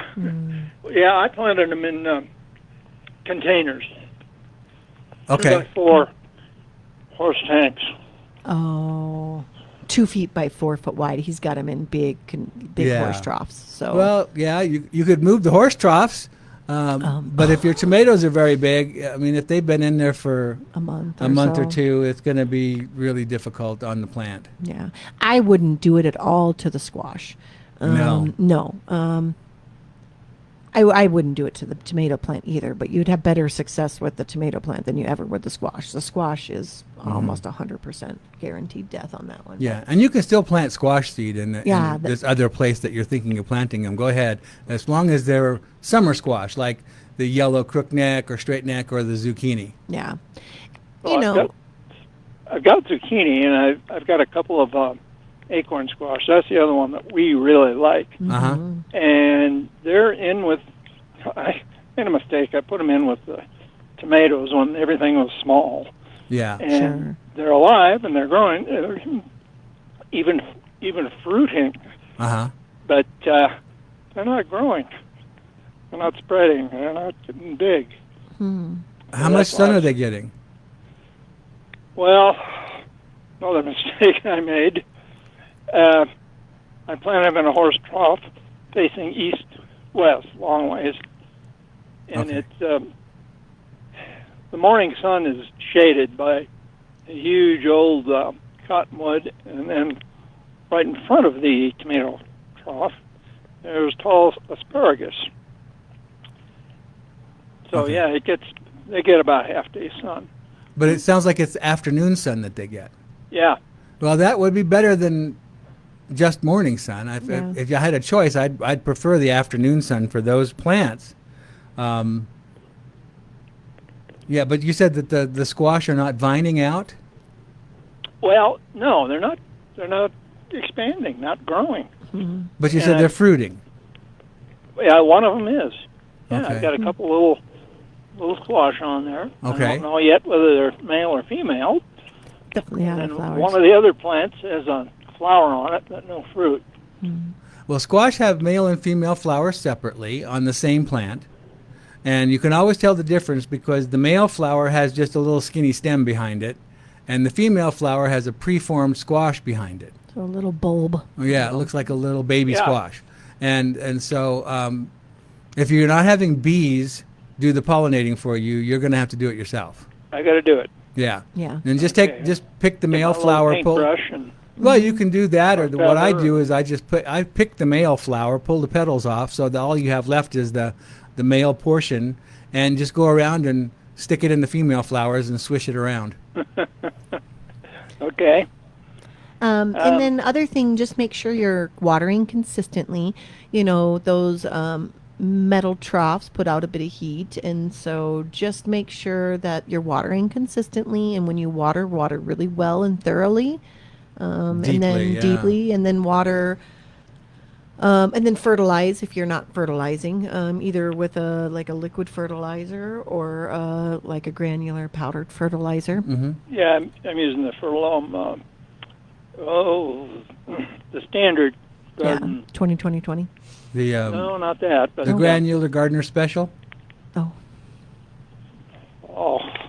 Can't think of the name of it now. It's not in front of me. Anyway, yeah, it's one you've recommended in the past. I know. It sounds like you've got enough sun for these plants. If they're getting all afternoon sun, that should be enough. And then the other thing is just, I don't know how old the beds are and how long you've had the soil in those beds. Brand new. Brand new. Okay. So sometimes new soil, depending on what you filled them with, whether it was bulk, do you have regular like topsoil in them, or do you have like? I've got a mixture of just plain dirt from my yard and compost, and then a garden mix. Okay. Now you have holes drilled into the bottom of those planters? Oh, there's no bottom to them. Okay. So they're got the bottomless kind. Yeah, gotcha. And I put cardboard down and then wood on top of that. Okay. Then leaves. Then started adding my soils. And how deep is the soil portion? Bingo. Oh, haven't really measured that. It's probably 8, maybe 10 inches. Okay. At this point. Yeah, that's kind of shallow for tomatoes and squash. Okay.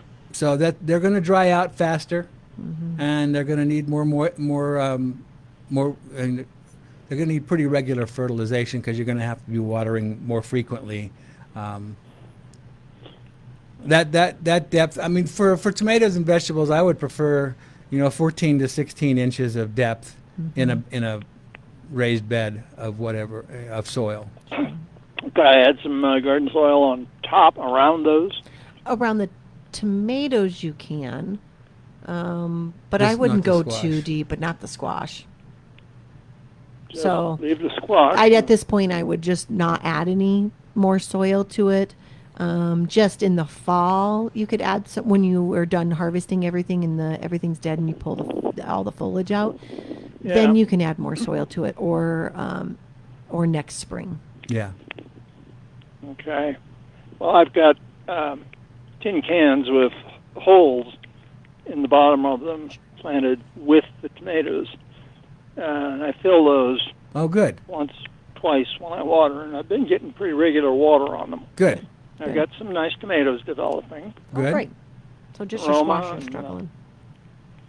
Anyway, yeah. The And, squash just might not have enough room. Might be a little Yeah. bit more competition for root space than the squash likes. Yeah. Okay. All right. And then I do have some zucchini in another trough all by themselves. They have 3 plants, and they're doing great. They're Good. in a little bit more sun, probably. Okay. Afternoon sun again. Squashes though, they can grow in some shade. Yeah, they can. So it is one Mhm. of the little bit more shade tolerant vegetable plants that you Right. can grow. So Yeah. And you said it's not too late to plant from seed squash. The summer type squash, like the zucchini and the straight neck, but not winter squash, not like acorn or things like that. It's too late for that. unfortunately, Yeah. I don't want to hear that. I know. Oh, well. I'm sorry. Yeah. You might be able to find a start still at a garden center, but transplanting, they don't like to be transplanted to begin with. Yeah. And transplanting them this time of year might be hard as well. I would just try to encourage the plants you have with, Yeah. you know, the best possible cultural practices you can give them. If the asparagus is shading them, you know, pull the asparagus off to the side a little bit. You know, just spread the branches. The asparagus can go sideways. It doesn't have to be standing straight up, and that to give the plants more sun. Okay. Yeah, just kind of push them out of the way. Push them. Yeah, just push them out of the way. Yeah, because one of the tomatoes, kind of in the middle, is it's aroma, Roma, and it's really not growing tall at all, but it has fruit on it. Well, that's typical because Romas are a determinate type tomato, so they're not going to get big like your regular tomatoes. Oh, okay. If it's a bush Roma, there is like San Marzano. That's an indeterminate variety. Oh, okay. So yeah. Well, this one, I've got the tag that came with it right here. Roma, well, expert gardener, vegetables, Roma tomato, that's all it says. Yeah. Yeah. So it's probably a determinate type, so it's going to get to a certain size and stop. Yep. And it's not going to get big like your indeterminate varieties. Those monsters get huge. Yeah. Usually determinates usually are around 2 to 3 feet tall. Yeah. Okay. Alrighty then. Well, I guess that pretty well covers my questions. All right. Well, we appreciate your call this morning. Okay. You're welcome. You have Thanks a great for being 4th there. weekend. It's our pleasure. We have fun doing this. Yeah. Well, I'm glad. I listen to you every week. Don't always call, but I'm here. Well, thank you for that. Okay. All right. Bye-bye. All right. Talk to you. All right, we've got to take a quick break. We'll be right back after this quick message here on the GardenWise Show, Legends 810. Hand watering trees, shrubs, and flowers is allowed in most areas, so don't miss the Tree Farm's early spring tree and shrub sale. A list of our sale items are at thetreefarm.com. 5 to 6 foot tall aspen clumps only $119.99 each. 3-year-old Cheyenne privet hedge now gets 6 for $306. 6 to 8 foot spring snow fruitless crabapple trees only $139.99. Come You see. take I-25 to exit 235, then 5 miles west to the tree farm. It's like the difference between soft, gentle rain and a monsoon. That's how I compare the effect of a dram rain wand on plants to the hard blast of a typical spray nozzle attachment to your garden hose. Water flows through 400 tiny holes in the dram rain wand's soft shower nozzle to bathe and refresh your plants, not damage them or wash away soil. Its handy reach handle has a 60-degree bend and conveniently extends to more distant garden rows and hanging baskets. And there's a fingertip shutoff valve. No wonder professional growers in the greenhouses and nurseries use dram watering tools. Today, there are imitators, but nothing matches the superior quality of the original, invented over 50 years ago. They're simply the best. Dram watering tools are available at Tagawa Gardens in Centennial, Nick's Garden Center in Aurora, and Jared's Garden Center in Littleton. Hot summer savings are in the air at Nick's Garden Center and Farm Market. Take 30% off all flowering annuals, hanging baskets, patio pots, veggie and herb plants. Got a late start planting this season? No worries. Nick's Garden Center is still bringing in fresh loads of plants. We also kick off the season with our farm market open daily. There's nothing like fresh fruits and vegetables picked at their peak of flavor from local growers. Our friendly and knowledgeable staff is always ready to assist you. For all your landscaping and garden needs, visit Nick's Garden Center and Farm Market. Celebrating our 39th year of color, quality, and service. Located 2 blocks north of Iliff on Chambers Road in Aurora. Also visit us at nicksgardencenter.com. Hand watering trees, shrubs, and flowers is allowed in most areas, so don't miss the Tree Farm's early spring tree and shrub sale going on now. See what's on sale at thetreefarm.com. 7 to 8 foot tall autumn blaze maple trees now only $139.99. 5-year-old 4 to 5 foot tall Austrian pine trees now only $219.99. The early spring tree and shrub sale is going on now at You take I-25 to exit 235, then 5 miles west to the tree farm. And we are back to the Garden Wise Show, and my buddy Sam is on the phone right now. Sam, good morning. Good morning to you, Keith. Can you hear me? Yeah, I can hear you just fine. Sam is with Twin Oaks Consulting, and I've asked Sam to call in once in a while when he sees things out and about while he's doing his job with tree health out there. And Sam, what are you seeing right now? Well, I just, when you and I spoke last, I just want to warn customers about this emerald ash borer that's making its way here to the metro. There's about 1.45 million ash trees are in the metro here, and there's 330,000 in Denver alone. It's been found in Denver, Aurora, Littleton, Golden, Edgewater, Wheat Ridge, Westminster, Thornton, Longmont, plus 26 other front-range communities. And it's preventable. Most of your listeners, I presume, remember Dutch elm disease that was devastating to all of our magnificent elms throughout the country. This is going to be way worse, people. And it's preventable is the good thing. Yeah. And there's some products you can use yourself. The Fertilome, it has one. But if you want, call an arborist if you're in doubt, because what I've been seeing a lot of, everyone calls and says they have borer. Well, there's another common borer that affects ash trees. It's called the lilac ash borer, and it cohabitates in the lilac trees. And so it's often confused, but there's a preventative. There's 2-year trunk injections, or there's some DIY products. But I just want to warn people, because it's all over, and it's going to be way worse than Dutch elm disease ever was. And in our magnificence, when we lost all the elm trees, well, look around. We replanted a whole street full of ash trees. So now we have a monoculture again, where it's not good for the environment. I just wanted to call in and just warn people that this is preventative, and you want to do it like now for the soil drench. Anyway, it's preventable, I should say. Okay. Well, this is, like I said, this is Sam with Twin Oaks Consulting. And Sam is who I like to go to for tree health issues like diseases and insects. Sam, I'm going to give out your phone number. It's 720-263-2337. That's 720-263-2337. And if you're concerned about whether your ash tree has the borer, Sam is a great person to call, because he can tell just by the exit hole that's coming out of the tree. Because with lilac ash borer, you've got a round hole. Yeah. With the emerald ash borer, it's a D-shaped hole, so it's got a flat side. And that helps identify what you've got in your tree. And like Sam said, there are some DIY products.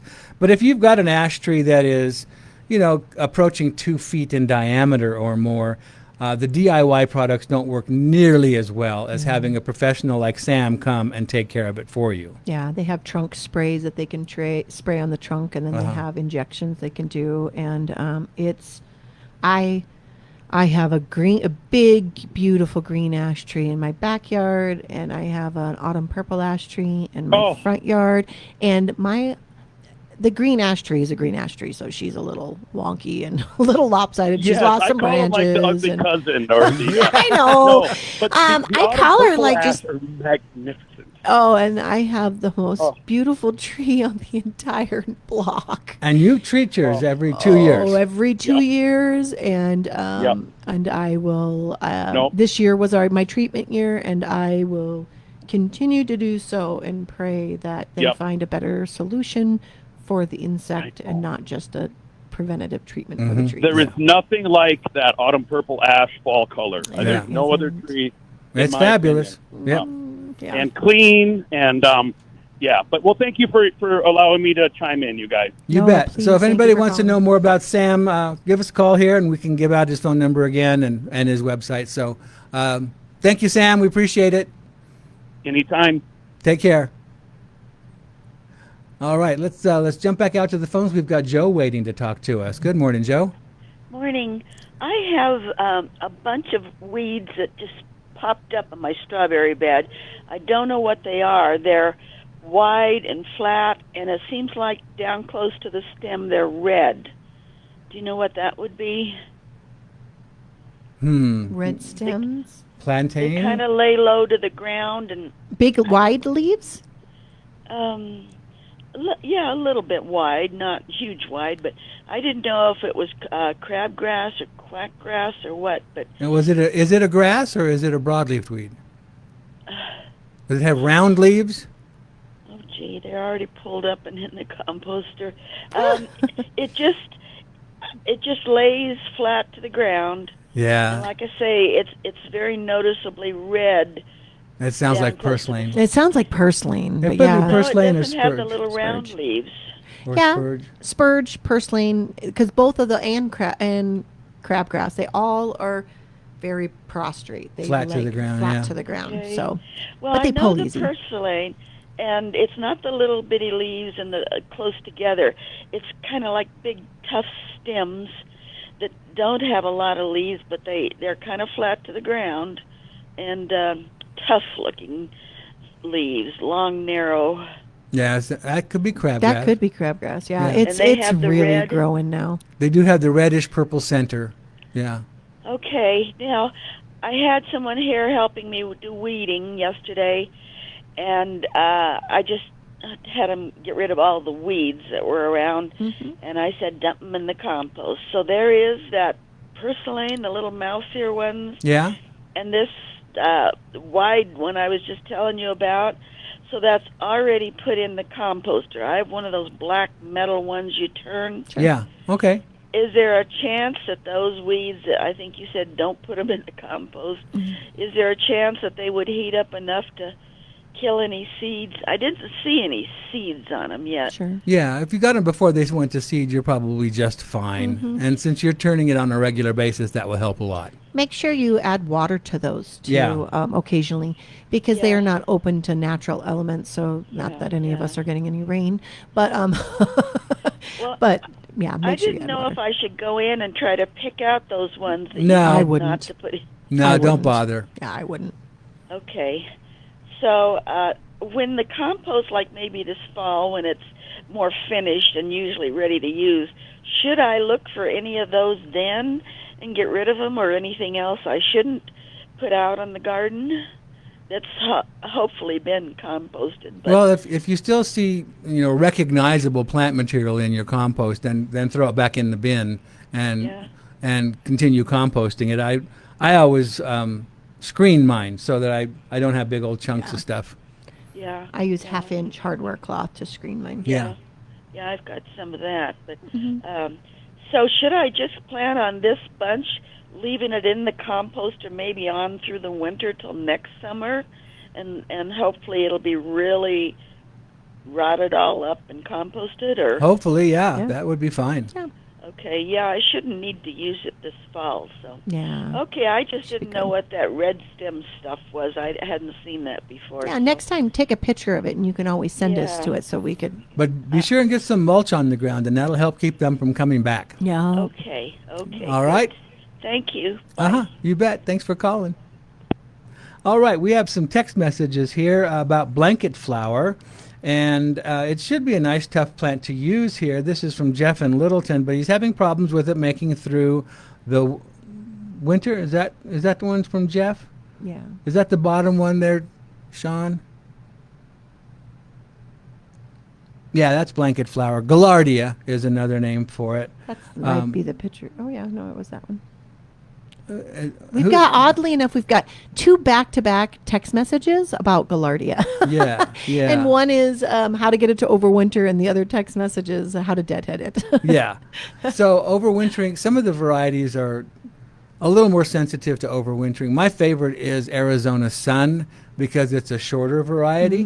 But I think the most hardy one that not only winters well but reseeds well is one called Goblin. Yeah. Goblin. Yeah. And it's about max would be 2 feet, but it's 2 usually feet, about yeah. 20 inches by 20 inches. Yeah, it's a good bloomer.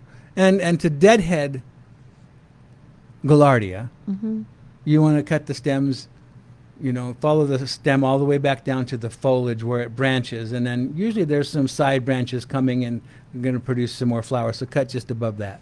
And kind of towards the end of the season, I always, if you want it to reseed, you can, through the beginning part of the season, you can deadhead it to keep it, blooming. Yeah. And then towards the end of the season, then that's when you would leave a handful to set seed. Yes. So that they can reseed for you if you want. And that to do holds true for just about anything you want to reseed. I know. Penstemons, all sorts of things. Yeah. Yeah, cosmos or coreopsis. I will deadhead heavily throughout the season, and then towards the end of the season, just let some go to seed. Yeah. In late August, September, just leave a few on. You don't have to take them, leave them all on, but leave a few on so that they can mature and drop seed. Yep.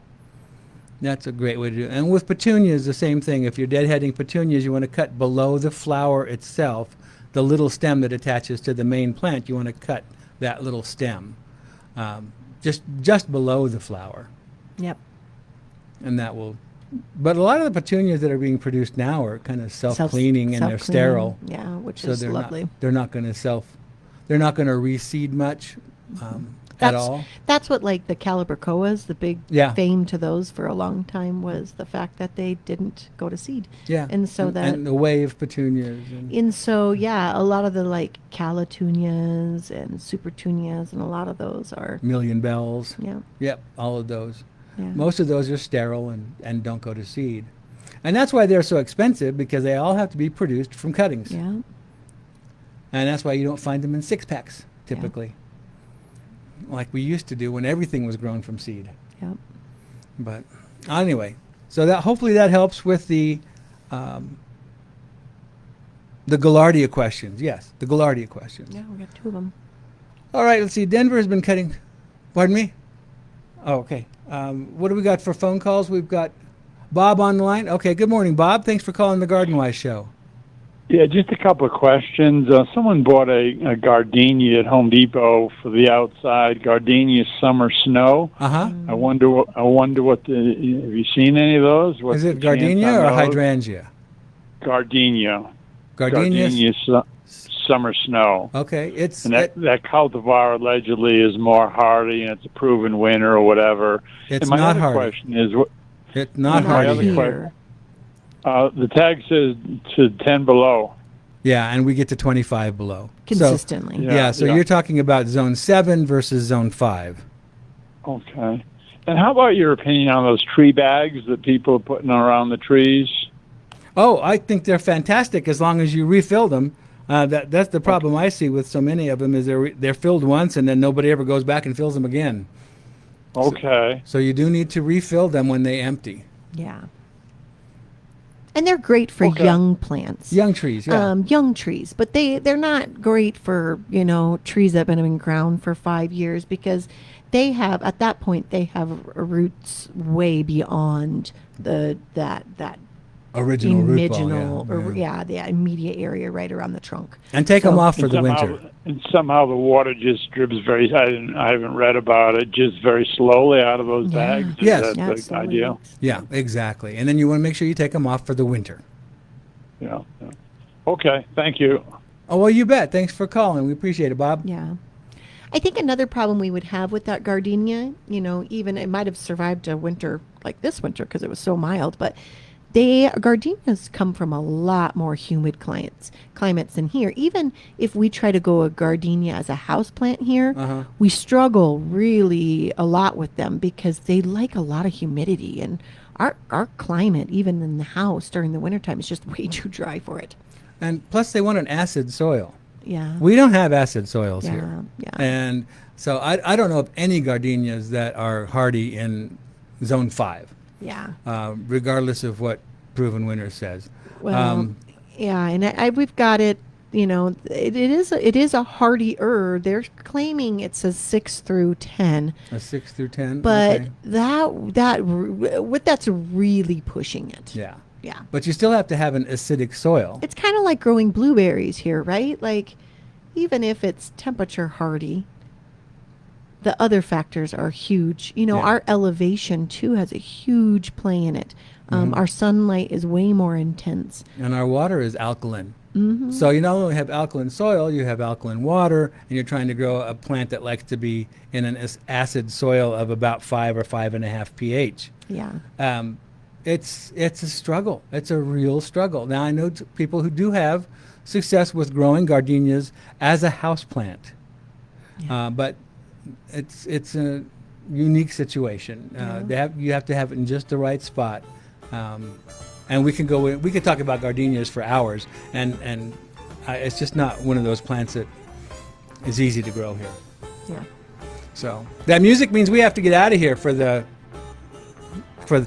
today, for this week. We're done. We're done. We've had our 2 We're done. hours. We're done. We're done. But we will be back next Saturday, as always, from 7 to 9. I'd love for you to tune in then. Check out our website. That would be GardenWiseGuy.com. GardenWiseGuy.com is the website with all kinds of great information and radio podcasts and what have you.